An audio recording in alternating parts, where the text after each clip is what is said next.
Sri Guru Ramdas Gunanga Guru Arjan Vignan Ke Nasak Vignan Ke Har Gobind Shubh Sumat Parka Sri Har Rai Namo Kar Jori Namo Kar Sri Har Krishna Manam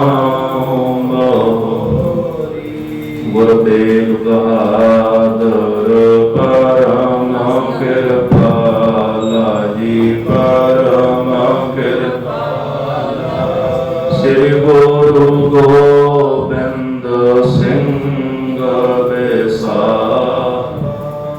Tarotara Par Pona Pona Sisa Di Pona Pona Sisa Bando Bar Bar Jagadisa Ekankara Sadguru Deh Prasad Saj Hoye Vaheguru Ji Ki Fateh hai Vign Vinasan Soye Ekankara Sadguru Deh Prasad Saj Hoye Vaheguru Ji Ki Fateh hai Vign Vinasan Soye Satnam ਸ੍ਰੀ ਵਾਹਿਗੁਰੂ ਸਾਹਿਬ ਜੀ ਚੌਪਈ ਫੇਰ ਪੋਤਰੇ ਉਸਕੇ ਆਏ ਸੋ ਖਾਲਸੇ ਬਾਹਰ ਹਟਾਏ ਪੰਤ ਆਦ ਤੈ ਕੁਲ ਤੈ ਆਇਓ ਦੋਸ਼ ਪਤ ਸ਼ਾਹੇ ਰਹਿਤ ਸੁਨਾਇਓ। ਵਾਹਿਗੁਰੂ ਜੀ ਕਾ ਖਾਲਸਾ ਵਾਹਿਗੁਰੂ ਜੀ ਕੀ ਫਤਿਹ। परम सम्मानयोग सतगुरु जी की साजी और निवाजी हुई गुरु स्वरूप गुरु खालसा साध संगत जीओ आप जी सरबत गुरसिख संगतान सतगुरु जी धन धन श्री गुरु ग्रंथ साहिब जी महाराज गरीब प्रवाद जी के पावन पवित्र चरणा कमलों पास जुड़ करके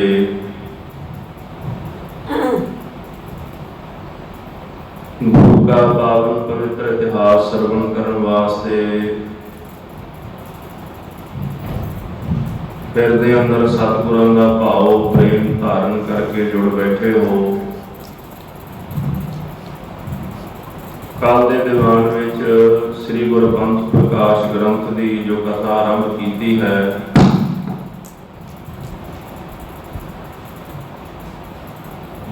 जिस अंदर भाई साहब भाई रतन सिंह जी भंगू तिन्हां ने खालसे ने माणमते इतिहास नूं दर्ज किया है। कल का जो प्रकरण अपना सरवण किया सी संखेप विच सरवण करो। अंग्रेज़ों ने जदों दिल्ली विच प्रवेश करके उथों का राज भाग अपने अधीन करना चाहया, इधर खालसे पंथ ने दिल्ली ते हमला किया, अंग्रेज़ों के पैर नहीं लगन दिते। बहादुर शाह जफर नूं अख्तर लोनी पुछण लगा भी सिंघन पायो राज किन दीनों पातशाहो, ਸਿੰਘਾਂ ने राज किवें प्राप्त किया है ते इन्हां नूं राज किस बादशाह ने दिता है, इन्हां कोल किहदा पता लिखिया होया है। उहने अगों दस्सिया भी ये तां रईयत है, इत्थों ਦੇ ਮੁਲਖਈਏ ਨੇ। ਇਹਨਾਂ ਨੇ ਕਦੇ ਕਿਸੇ ਦਾ ਕੁਝ ਸਵਾਰਿਆ ਨਹੀਂ, ਕਦੇ ਕੁਝ ਕੀਤਾ ਨਹੀਂ। ਇਹ ਤਾਂ ਬਾਗੀ ਹੋ ਗਏ, ਆਕੀ ਹੋ ਗਏ ਨੇ। ਬਹਾਦਰ ਸ਼ਾਹ ਜ਼ਫਰ ਨੇ ਸਿੰਘਾਂ ਦੇ ਪ੍ਰਤੀ ਘਟੀਆ ਸ਼ਬਦਾਵਲੀ ਵਰਤ ਕੇ ਅੰਗਰੇਜ਼ ਜਰਨੈਲ ਅਖਤਰ ਲੋਦੀ ਦੇ ਕੰਨ ਭਰਨੇ ਚਾਹੇ, ਤੇ ਜੋ ਕੁਝ ਬਹਾਦਰ ਸ਼ਾਹ ਜ਼ਫਰ ਨੇ ਬੋਲਿਆ ਉਹ ਸਾਰਾ ਕੁਝ ਉਹਨਾਂ ਨੇ ਲਿਖ ਲਿਆ। ਜਿਸ ਭਾਈ ਸਾਹਿਬ ਭਾਈ ਰਤਨ ਸਿੰਘ ਜੀ ਭੰਗੂ, ਭਾਈ ਮਤਾਬ ਸਿੰਘ ਜੀ ਮੀਰਾ ਕੋਟੀਏ, ਉਹਨਾਂ ਦੇ ਪੋਤਰੇ ਸਨ ਜਿਨ੍ਹਾਂ ਨੇ ਮੱਸੇ ਰੰਗੜ ਦਾ ਸਿਰ ਵੱਢਿਆ ਸੀ। ਉਹਨਾਂ ਦਾ ਜਦੋਂ ਮਿਲਾਪ ਲੁਧਿਆਣੇ ਦੀ ਕਚਹਿਰੀ ਵਿੱਚ ਮਿਸਟਰ ਮਰੀ ਦੇ ਨਾਲ ਹੋਇਆ, ਉਹਨਾਂ ਨੇ ਸਾਰਾ ਇਤਿਹਾਸ ਉਹਨਾਂ ਨੂੰ ਸਰਵਣ ਕਰਾਇਆ ਸੀ ਵੀ ਸਿੰਘ ਕੌਣ ਨੇ। ਸੋ ਆਪਾਂ ਉੱਪਰ ਕਰਨ ਅੱਗੇ ਸਰਵਣ ਕਰੀਏ। ਮਨ ਬਿਰਤੀਆਂ ਇਕਾਗਰ ਕਰਨ ਵਾਸਤੇ ਸਰਬੱਤ ਸੰਗਤਾਂ ਪ੍ਰੇਮ ਸਹਿਤ ਜਪੋ ਜੀ। ਸਤਿਨਾਮ ਸ੍ਰੀ ਵਾਹਿਗੁਰੂ ਸਾਹਿਬ ਜੀ। ਸਤਿਨਾਮ ਸ੍ਰੀ ਵਾਹਿਗੁਰੂ ਸਾਹਿਬ ਜੀਓ।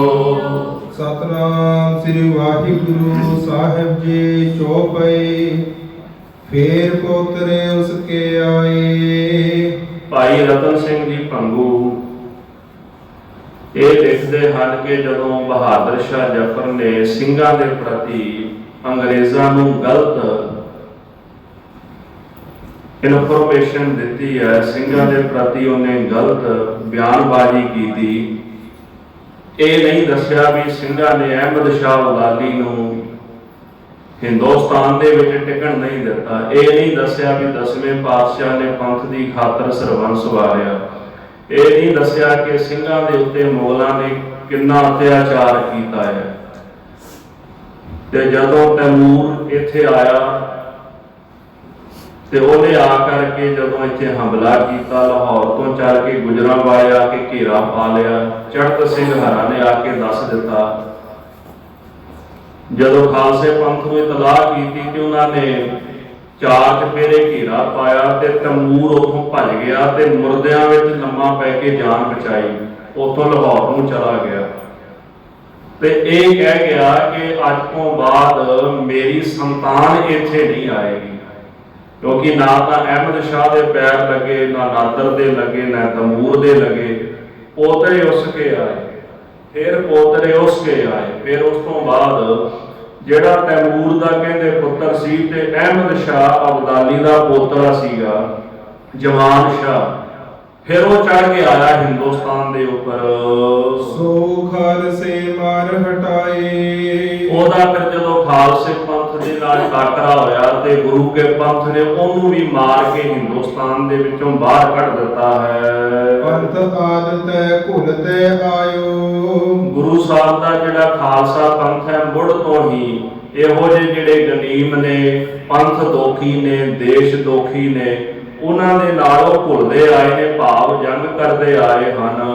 ਦੁਸ਼ਟ ਪਾਤਸ਼ਾਹ ਹੈ ਰਹਿਤ ਸੁਨਾਇਓ। ਭਾਈ ਰਤਨ ਸਿੰਘ ਜੀ ਕਹਿੰਦੇ ਨੇ ਕਿ ਦੁਸ਼ਟ ਪਾਤਸ਼ਾਹ ਜਿਹੜਾ ਜ਼ਫਰ ਸੀ, ਉਹਨੇ ਅੰਗਰੇਜ਼ਾਂ ਨੂੰ ਇਹ ਦੱਸਿਆ ਵੀ ਖਾਲਸਾ ਰਈਅਤ ਨੇ, ਜਿਨ੍ਹਾਂ ਨੇ ਇੰਨੀ ਮਿਹਨਤ ਕੀਤੀ ਉਹਨਾਂ ਨੂੰ ਹਲੇ ਵੀ ਉਹ ਰਈਅਤ ਹੀ ਦੱਸਦਾ ਹੈ। ਦੋਹਰਾ ਦੁਸ਼ਟ ਦੁਸ਼ਟਾਈ ਨਹਿ ਤਜੇ, ਜਿਮ ਸਭ ਤਜੇ ਬਿਕ ਨਾਹੀ। ਕਹਿੰਦੇ ਜਿਹੜਾ ਦੁਸ਼ਟ ਹੈ ਉਹ ਆਪਣਾ ਦੁਸ਼ਟਪਣਾ ਕਦੇ ਨਹੀਂ ਛੱਡਦਾ। ਜਿਵੇਂ ਸੱਪ ਦਾ ਸੁਭਾਅ ਹੁੰਦਾ ਨਾ ਕਿ ਸੱਪ ਨੂੰ ਜਿੰਨਾ ਮਰਜ਼ੀ ਦੁੱਧ ਪਿਆ ਦਿਓ ਉਹ ਆਪਣੀ ਜ਼ਹਿਰ ਨਹੀਂ ਛੱਡ ਸਕਦਾ। ਸੱਪ ਦਾ ਸੁਭਾਅ ਹਮੇਸ਼ਾ ਇੱਕੋ ਜਿਹਾ ਰਹਿੰਦਾ ਹੈ।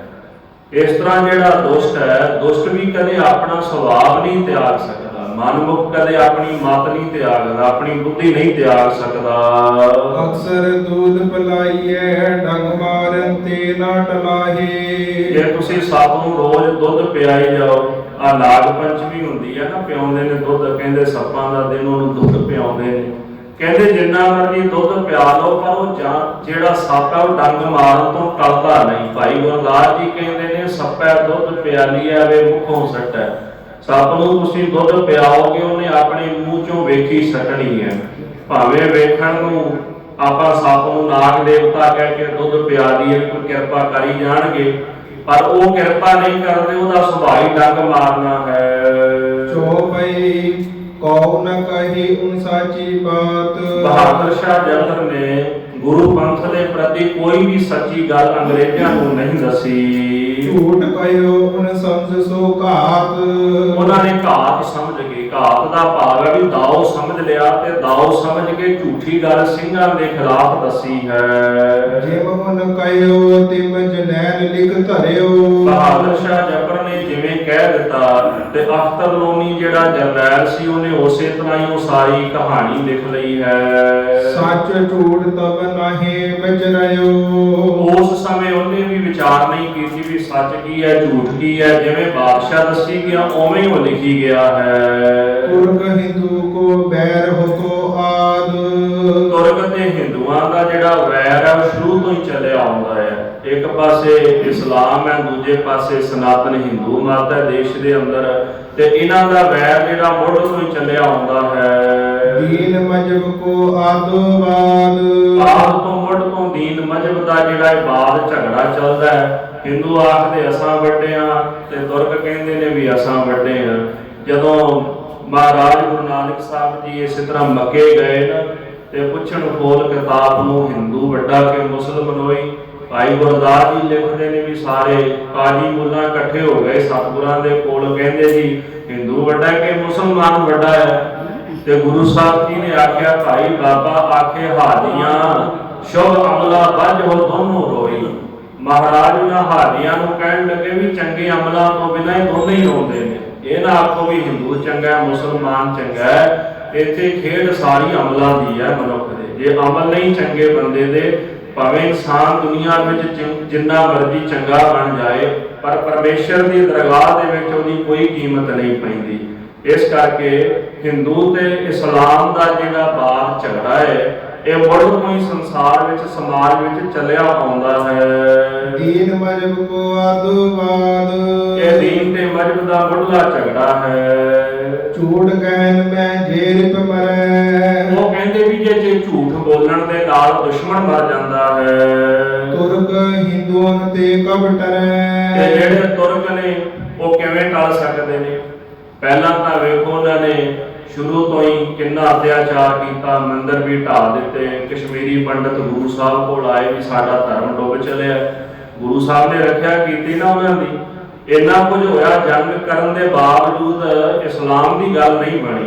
ਉਹ ਕਹਿੰਦੇ ਵੀ ਜੇ ਅੱਜ ਝੂਠ ਮਾਰ ਕੇ ਗੱਲ ਬਣ ਜਾਂਦੀ ਤਾਂ ਸਾਡੇ ਲਈ ਕੀ ਮਾੜੀ ਗੱਲ ਹੈ, ਸਾਡੇ ਲਈ ਤਾਂ ਸਭ ਤੋਂ ਸਸਤਾ ਸੌਦਾ ਹੀ ਇਹੀ ਹੈ। ਦੋਹਰਾ ਪੂਜਾ ਪਵਾਈਏ ਤੇਲ ਸੋ ਦੀਜੈ ਤਨੈ ਲਗਾਏ। ਭਾਈ ਸਾਹਿਬ ਭਾਈ ਰਤਨ ਸਿੰਘ ਜੀ ਕਹਿੰਦੇ ਵੀ ਮੈਂ ਇਹ ਗੱਲ ਸੁਣੀ ਹੈ, ਕਹਿੰਦੇ ਨੇ ਵੀ ਜਦ ਆਪਣੀ ਜਿਹੜੀ ਪੂਜਾ ਬਾਂਹ ਹੈ ਨਾ, ਉਹ ਤੇਲ ਦੇ ਵਿੱਚ ਚੰਗੀ ਤਰ੍ਹਾਂ ਭੇ ਲਓ, ਤੇ ਕਹਿੰਦੇ ਨੇ ਦੀਜੈ ਤਿਲ ਲਗਾਏ। ਉਸ ਬਾਂਹ ਦੇ ਉੱਤੇ ਤਿਲ ਲਾਓ, ਭਾਵ ਸਾਰੀ ਬਾਂਹ ਤਿਲਾਂ ਦੇ ਨਾਲ ਭਰ ਲਓ। ਮਾਰੋ ਹਿੰਦੂਆਂ ਕਸਮ ਕਰ ਇਹ ਗਇਓ ਰਸੂਲ ਬਤਾਏ। ਕਹਿੰਦੇ ਸਾਡਾ ਰਸੂਲ ਜਿਹੜਾ ਹੈ ਮੁਹੰਮਦ ਜੀ ਜਿਹੜੇ ਨੇ, ਉਹ ਇਹ ਕਹਿ ਕੇ ਗਏ ਨੇ ਵੀ ਜਿੰਨੇ ਤਿਲ ਬਾਂਹ ਤੇ ਤੁਹਾਡੀ ਤੇ ਲੱਗੇ ਹੋਏ ਨੇ ਨਾ, ਜੇ ਇੰਨੀਆਂ ਕਸਮਾਂ ਖਾ ਕੇ ਵੀ ਕਹਿੰਦੇ ਜੇ ਇੱਕ ਹਿੰਦੂ ਮਾਰਨਾ ਪਿਆ, ਕਾਫਰ ਕਹਿੰਦੇ ਸਨ ਇਹਨਾਂ ਨੂੰ ਵੀ ਜੇ ਕਾਫਰ ਮਾਰਨਾ ਪੈ ਜਾਏ ਤਾਂ ਵੀ ਚੰਗੀ ਗੱਲ ਹੀ ਹੈ, ਕੋਈ ਫਰਕ ਨਹੀਂ ਪੈਂਦਾ ਵੀ ਇੰਨੀਆਂ ਕਸਮਾਂ ਖਾ ਕੇ ਵੀ ਹਿੰਦੂ ਮਾਰ ਦਿਓ। ਮਹਾਰਾਜ ਸਤਿਗੁਰੂ ਗੁਰੂ ਗੋਬਿੰਦ ਸਿੰਘ ਸਾਹਿਬ ਜੀ ਜਦੋਂ ਅਨੰਦਪੁਰ ਸਾਹਿਬ ਦੇ ਕਿਲੇ ਵਿੱਚ ਸਨ, ਤੇ ਸਤਿਗੁਰੂ ਸੱਚੇ ਪਾਤਸ਼ਾਹ ਜੀ ਨੂੰ ਸਿੰਘ ਕਹਿੰਦੇ ਵੀ ਮਹਾਰਾਜ ਕਿਲਾ ਛੱਡ ਜਾਈਏ। ਇਧਰੋਂ ਪਹਾੜੀ ਰਾਜੇ ਜਿਹੜੇ ਨੇ ਉਹ ਆਟੇ ਦੀ ਗਊ ਬਣਾ ਕੇ ਲੈ ਕੇ ਆਏ ਨੇ, ਜੋ ਆਪਣੇ ਠਾਕੁਰਾਂ ਦੀ ਸਹੁੰ ਖਾਉਂਦੇ, ਗਊ ਦੀ ਸਹੁੰ ਖਾਉਂਦੇ ਨੇ। ਤੇ ਇਧਰੋਂ ਕੁਰਾਨ ਲੈ ਕੇ ਕਾਜੀ ਆਇਆ ਸੀ ਮਹਾਰਾਜ ਦੇ ਕੋਲ ਉੱਥੇ, ਤੇ ਆਖਿਆ ਵੀ ਔਰੰਗਜ਼ੇਬ ਨੇ ਕੁਰਾਨ ਦੀ ਕਸਮ ਖਾਧੀ ਹੈ। ਸਤਿਗੁਰਾਂ ਨੇ ਜਫਰਨਾਮੇ ਵਿੱਚ ਵੀ ਉਹਦਾ ਜ਼ਿਕਰ ਕੀਤਾ ਵੀ ਹੁਣ ਤਾਂ ਉਹ ਸਹੁੰ ਖਾ ਰਿਹਾ। ਗੁਰੂ ਸਾਹਿਬ ਜੀ ਕਹਿੰਦੇ ਇਹਨਾਂ ਦੀਆਂ ਸਹੁੰਆਂ ਤੇ ਨਾ ਤੁਸੀਂ ਖਿਆਲ ਕਰੋ, ਇਹਨਾਂ ਦਾ ਸੁਭਾਅ ਹੀ ਇਦਾਂ ਦਾ ਹੈ, ਇਹ ਝੂਠੀਆਂ ਧਰਮ ਦੀਆਂ ਸਹੁੰਆਂ ਖਾ ਕੇ ਵੀ ਆਪਣਾ ਸੁਭਾਅ ਨਹੀਂ ਬਦਲਦੇ, ਇਹਨਾਂ ਤੇ ਭਰੋਸਾ ਨਹੀਂ ਕਰਨਾ ਚਾਹੀਦਾ। ਤਾਂ ਹੀ ਇੱਥੇ ਬਚਨ ਆਇਆ ਨਾ, ਕਹਿੰਦੇ ਨੇ ਕਿ ਜਿੰਨੇ ਤਿਲ ਤੁਹਾਡੀ ਬਾਂਹ ਤੇ ਲੱਗੇ ਹੋਏ ਨੇ, ਜੇ ਇੰਨੀਆਂ ਕਸਮਾਂ ਖਾ ਕੇ ਵੀ ਕਹਿੰਦੇ ਕਿ ਕਾਫਰ ਮਾਰਨਾ ਪੈ ਜਾਏ ਤਾਂ ਵੀ ਕਹਿੰਦੇ ਚੰਗੀ ਗੱਲ ਹੈ। ਰਤਨ ਸਿੰਘ ਨੇ ਜਿਮ ਸੁਣੀ ਸੋ ਤੋ ਧਰੀ ਲਖਾਏ। ਰਤਨ ਸਿੰਘ ਜੀ ਕਹਿੰਦੇ ਜਿਵੇਂ ਮੈਂ ਇਹ ਕਥਾ ਆਪ ਸਰਵਣ ਕੀਤੀ ਸੀ ਤੇ ਉਹ ਮੈਂ ਸਾਰੀ ਲਿਖਾ ਦਿੱਤੀ ਹੈ। ਸੁਨੋ ਸੰਤ ਮਨ ਲਾਇਕੈ ਅੱਗੇ ਕਹੂੰ ਬਤਾਏ। ਕਹਿੰਦੇ ਨੇ ਇਹ ਸੰਤ ਜਨੋ ਮਨ ਲਾ ਕੇ ਗੁਰੂ ਕੀ ਅੱਗੇ ਕਥਾ ਸਰਵਣ ਕਰੋ। ਜਿਹੜੀ ਪਿੱਛੇ ਕਥਾ ਸੁਣਾਈ ਹੈ ਉਹ ਤੁਹਾਨੂੰ ਕਾਰਨ ਦੱਸਿਆ ਵੀ ਮੈਂ ਇਹ ਕਥਾ ਕਿਉਂ ਲਿਖੀ ਹੈ, ਉਹਦਾ ਕਾਰਨ ਕੀ ਸੀਗਾ। ਤੇ ਕਹਿੰਦੇ ਹੁਣ ਅਗਲੀ ਕਥਾ ਦਾ ਮੈਂ ਤੁਹਾਨੂੰ ਵਿਸਥਾਰ ਕਰਕੇ ਸੁਣਾਉਂਦਾ ਹਾਂ। ਦੋਹਰਾ ਜਬ ਪਾਤਸ਼ਾਹ ਇਮ ਕਯੋ ਇਨ ਦਇਓ ਰਾਜ ਕਿਨ ਨਾਹੇ। ਹੁਣ ਖਾਲਸੇ ਦੀ ਉਤਪਤੀ ਦਾ ਜ਼ਿਕਰ ਕਰਦੇ ਨੇ ਵੀ ਪੰਥ ਪ੍ਰਗਟ ਕਿਵੇਂ ਹੋਇਆ। ਕਹਿੰਦੇ ਹਨ ਕਿ ਜਦੋਂ ਬਹਾਦਰ ਸ਼ਾਹ ਜ਼ਫਰ ਨੇ ਇਹ ਗੱਲ ਕਹਿ ਦਿੱਤੀ ਕਿ ਸਿੰਘਾਂ ਨੂੰ ਕਿਸੇ ਨੇ ਰਾਜ ਨਹੀਂ ਦਿੱਤਾ, ਕਿਸੇ ਨੇ ਇਹਨਾਂ ਨੂੰ ਪਟਾ ਨਹੀਂ ਦੇ ਕੇ ਦਿੱਤਾ। ਰਯਤ ਆਕੀ ਹਮ ਪਈ ਆਏ ਨਾਦਰ ਅਹਿਮਦ ਸ਼ਾਹੇ। ਇਹ ਤਾਂ ਸਾਡੇ ਇੱਥੋਂ ਦੇ ਰਹਿਣ ਵਾਲੇ ਵਲਖਈ ਇੱਥੋਂ ਦੀ ਰਈਅਤ ਹੈ, ਇਹ ਆਕੀ ਹੋ ਗਏ ਨੇ। ਨਾਦਰ ਆਇਆ, ਅਹਿਮਦ ਸ਼ਾਹ ਆਇਆ, ਉਹ ਆਪਣੇ ਝਗੜਿਆਂ ਵਿੱਚ ਉਲਝੇ ਰਹੇ ਤੇ ਇਹਨਾਂ ਨੇ ਸਿਰ ਚੁੱਕ ਲਿਆ ਤੇ ਹਿੰਦੁਸਤਾਨ ਦੇ ਵਿੱਚ ਬਾਗੀ ਬਣ ਗਏ ਹਨ। ਜੋ ਪਈ ਤਬ ਅੰਗਰੇਜ਼ ਤਿਉ ਹੀ ਲਿਖ ਲਿਓ। ਇਸ ਤਰ੍ਹਾਂ ਜਿਵੇਂ ਬਹਾਦਰ ਸ਼ਾਹ ਜ਼ਫਰ ਨੇ ਲਿਖਾ ਦਿੱਤਾ ਤੇ ਅੰਗਰੇਜ਼ਾਂ ਨੇ ਉਸੇ ਤਰ੍ਹਾਂ ਹੀ ਆਪਣੀਆਂ ਫਾਈਲਾਂ ਵਿੱਚ ਲਿਖ ਲਿਆ ਹੈ। ਸਿੰਘਨ ਰਾਜ ਨਾ ਕਿਨਹੂ ਦਇਓ। ਉਹਦੇ ਵਿੱਚ ਵਿਸ਼ੇਸ਼ ਕਰਕੇ ਲਿਖਿਆ ਗਿਆ ਵੀ ਸਿੰਘਾਂ ਨੂੰ ਕਿਸੇ ਨੇ ਰਾਜ ਨਹੀਂ ਦਿੱਤਾ। ਨਹੀਂ ਪਰਵਾਨੋ ਸਿੰਘਾਂ ਬਾਹੇ। ਸਿੰਘਾਂ ਦੇ ਕੋਲ ਕਿਸੇ ਦਾ ਪਰਵਾਨਾ ਨਹੀਂ, ਕਿਸੇ ਦਾ ਆਰਡਰ ਨਹੀਂ, ਇਹ ਮਰਜ਼ੀ ਨਾਲ ਹੀ ਇੱਥੇ ਬਾਗੀ ਹੋ ਕੇ ਫਿਰਦੇ ਹਨ। ਨਹੀਂ ਬਖਸ਼ ਕਿਨ ਕਰੀ ਪਾਤਸ਼ਾਹੇ। ਕਿਸੇ ਵੀ ਬਾਦਸ਼ਾਹ ਨੇ ਇਹਨਾਂ ਨੂੰ ਬਖਸ਼ਿਸ਼ ਨਹੀਂ ਕੀਤੀ, ਇਹਨਾਂ ਨੂੰ ਸੂਬਾ ਨਹੀਂ ਬਣਾਇਆ, ਇਹਨਾਂ ਨੂੰ ਕੋਈ ਇਲਾਕੇ ਦਾ ਪਟਾ ਨਹੀਂ ਲਿਖ ਕੇ ਦਿੱਤਾ। ਦਲੇਸ਼ ਕਯੋ ਤਿਮ ਲਖਿਓ ਕਿਤਾਬ। ਬਹਾਦਰ ਸ਼ਾਹ ਨੇ ਜਿਵੇਂ ਕਹਿ ਦਿੱਤਾ ਉਸੇ ਤਰ੍ਹਾਂ ਹੀ ਉਹਨਾਂ ਨੇ ਆਪਣੀ ਕਿਤਾਬ ਵਿੱਚ ਲਿਖ ਲਿਆ। ਬਹਾਦਰ ਸ਼ਾਹ ਜਿਹੜੇ ਦੋ ਨੇ, ਇੱਕ ਬਹਾਦਰ ਸ਼ਾਹ ਜ਼ਫਰ ਹੈ, ਇੱਕ ਬਹਾਦਰ ਸ਼ਾਹ ਉਹ ਸੀ ਜਿਹਦਾ ਜ਼ਿਕਰ ਦਾਸ ਨੇ ਕੱਲ ਕੀਤਾ, ਜਿਹਨੂੰ 10ਵੇਂ ਪਾਤਸ਼ਾਹ ਜੀ ਨੇ ਔਰੰਗਜ਼ੇਬ ਤੋਂ ਬਾਅਦ ਰਾਜ ਦਿੱਤਾ। ਇੱਕ ਉਹ ਬਹਾਦਰ ਸ਼ਾਹ ਸੀ ਤੇ ਇੱਕ ਬਹਾਦਰ ਸ਼ਾਹ ਜ਼ਫਰ ਅਖੀਰਲਾ ਰਾਜਾ ਇਹਨਾਂ ਦਾ ਮੰਨਿਆ ਗਿਆ ਅੰਗਰੇਜ਼ਾਂ ਦੇ ਸਮੇਂ। ਉਸ ਸਮੇਂ ਦੇ ਵਿੱਚ ਬਹਾਦਰ ਸ਼ਾਹ ਜ਼ਫਰ ਸਿਰਫ ਨਾਂ ਦਾ ਰਾਜਾ ਸੀਗਾ ਤੇ ਰਾਜ ਸੱਤਾ ਅੰਗਰੇਜ਼ਾਂ ਦੇ ਹੱਥ ਦੇ ਵਿੱਚ ਸੀ। ਉਹ ਇਦਾਂ ਹੀ ਸੀ ਵੀ ਕਹਿ ਲਓ ਵੀ ਤਖਤ ਤੇ ਬੈਠਾ ਵੀ ਇਹ ਰਾਜਾ ਹੈ, ਬਾਕੀ ਰਾਜਪਾਟ ਅੰਗਰੇਜ਼ ਚਲਾਉਂਦੇ ਸਨ। ਸੋ ਇਸ ਕਰਕੇ ਬਹਾਦਰ ਸ਼ਾਹ ਨੇ ਜਿਵੇਂ ਕਹਿ ਦਿੱਤਾ, ਅਖਤਰ ਲੋਨੀ ਨੇ ਉਵੇਂ ਆਪਣੀ ਕਿਤਾਬ ਵਿੱਚ ਲਿਖ ਲਿਆ। ਹੁਕਮ ਪਾਏ ਜੋ ਧਰੀ ਸਤਾਬ। ਹੁਕਮ ਪਾ ਕੇ ਉਹਨਾਂ ਨੇ ਛੇਤੀ ਨਾਲ ਲਿਖ ਕੇ ਰੱਖ ਲਿਆ। ਹੁਕਮ ਪਾਉਣ ਦਾ ਮਤਲਬ ਇਹ ਸੀ ਕਿ ਲੰਡਨ ਦਾ ਉਸ ਸਮੇਂ ਦੇ ਵਿੱਚ ਜਿਹੜਾ ਮਾਲਕ ਸੀ, ਰਾਜਾ ਸੀਗਾ, ਉਹਦਾ ਹੁਕਮ ਹੋਇਆ ਵੀ ਹਿੰਦੁਸਤਾਨ ਦੇ ਅੰਦਰ ਜਿਹੜੇ ਸਿੱਖ ਨੇ ਉਹਨਾਂ ਦਾ ਇਤਿਹਾਸ ਲਿਖ ਕੇ ਸਾਡੇ ਕੋਲ ਭੇਜਿਆ ਜਾਏ ਵੀ ਉਹ ਕੌਣ ਨੇ ਜਿਨ੍ਹਾਂ ਨੇ ਤੁਹਾਡੇ ਪੈਰ ਨਹੀਂ ਅੱਜ ਤੱਕ ਲੱਗਣ ਦਿੱਤੇ। ਕਹਿੰਦੇ 100 ਸਾਲ ਦੇ ਕਰੀਬਨ ਹੋ ਗਿਆ ਸੀ ਉਹਨਾਂ ਨੂੰ ਉੱਥੇ ਫਿਰਦੇ ਆ, ਉਹ ਸਤਲੁਜ ਨਹੀਂ ਸਨ ਟੱਪ ਸਕੇ। ਮਹਾਰਾਜਾ ਰਣਜੀਤ ਸਿੰਘ ਦੇ ਸਮੇਂ ਵਿੱਚ ਜਾ ਕੇ ਸੰਧੀ ਹੋਈ, ਉਹਨਾਂ ਦੀ ਹਿੰਮਤ ਨਹੀਂ ਪਈ ਉਸ ਪਾਸੇ ਨੂੰ ਜਾਣ ਦੀ। ਇਸ ਕਰਕੇ ਲੰਡਨ ਦਾ ਜਿਹੜਾ ਬਾਦਸ਼ਾਹ ਸੀਗਾ, ਕਹਿ ਲਓ ਵੀ ਰਾਜਾ ਸੀ ਉਸ ਸਮੇਂ, ਉਹਦਾ ਹੁਕਮ ਸੀ ਵੀ ਇਹਨਾਂ ਦਾ ਇਤਿਹਾਸ ਲਿਖ ਕੇ ਭੇਜਿਆ ਜਾਏ। ਤੇ ਇਤਿਹਾਸਕਾਰ ਲਿਖਦੇ ਨੇ ਵੀ 350 ਤੋਂ ਜ਼ਿਆਦੀਆਂ ਭਾਸ਼ਾਵਾਂ ਦੇ ਵਿੱਚ ਇਹਦਾ ਤਰਜਮਾ ਕਰਕੇ ਤੇ ਵੱਖਰੇ ਵੱਖਰੇ ਇਲਾਕਿਆਂ ਦੇ ਵਿੱਚ ਸਿੰਘਾਂ ਦਾ ਇਤਿਹਾਸ ਭੇਜਿਆ ਗਿਆ ਵੀ ਕੌਣ ਨੇ। ਸੋ ਇਸ ਕਰਕੇ ਜਿਵੇਂ ਅਖਤਰ ਲੋਨੀ ਨੂੰ ਲੰਡਨ ਦੇ ਰਾਜੇ ਦਾ ਹੁਕਮ ਸੀਗਾ, ਉਸ ਹੁਕਮ ਦੇ ਮੁਤਾਬਕ ਉਹਨੇ ਸਾਰਾ ਕੁਝ ਲਿਖ ਕੇ ਰੱਖ ਲਿਆ। ਜੋ ਨਹਿ ਪਰਵਾਨੋ ਸਿੰਘਨ ਪਾਹੇ। ਵਿਸ਼ੇਸ਼ ਗੱਲ ਇਹੀ ਲਿਖੀ ਗਈ ਕਿ ਸਿੰਘਾਂ ਦੇ ਕੋਲ ਇੱਥੇ ਕੋਈ ਪਰਵਾਨਾ ਨਹੀਂ, ਆਰਡਰ ਨਹੀਂ ਰਾਜ ਕਰਨ ਦਾ। ਉਹ ਨਹਿ ਬਖਸ਼ਿਓ ਕਿਨ ਪਾਤਸ਼ਾਹੇ। ਕਿਸੇ ਵੀ ਬਾਦਸ਼ਾਹ ਨੇ, ਰਾਜੇ ਨੇ ਇਹਨਾਂ ਨੂੰ ਪਰਵਾਨਾ ਨਹੀਂ ਦਿੱਤਾ। ਰਯਤ ਆਕੀ ਕਬ ਰਹਿਨੇ ਪਾਏ।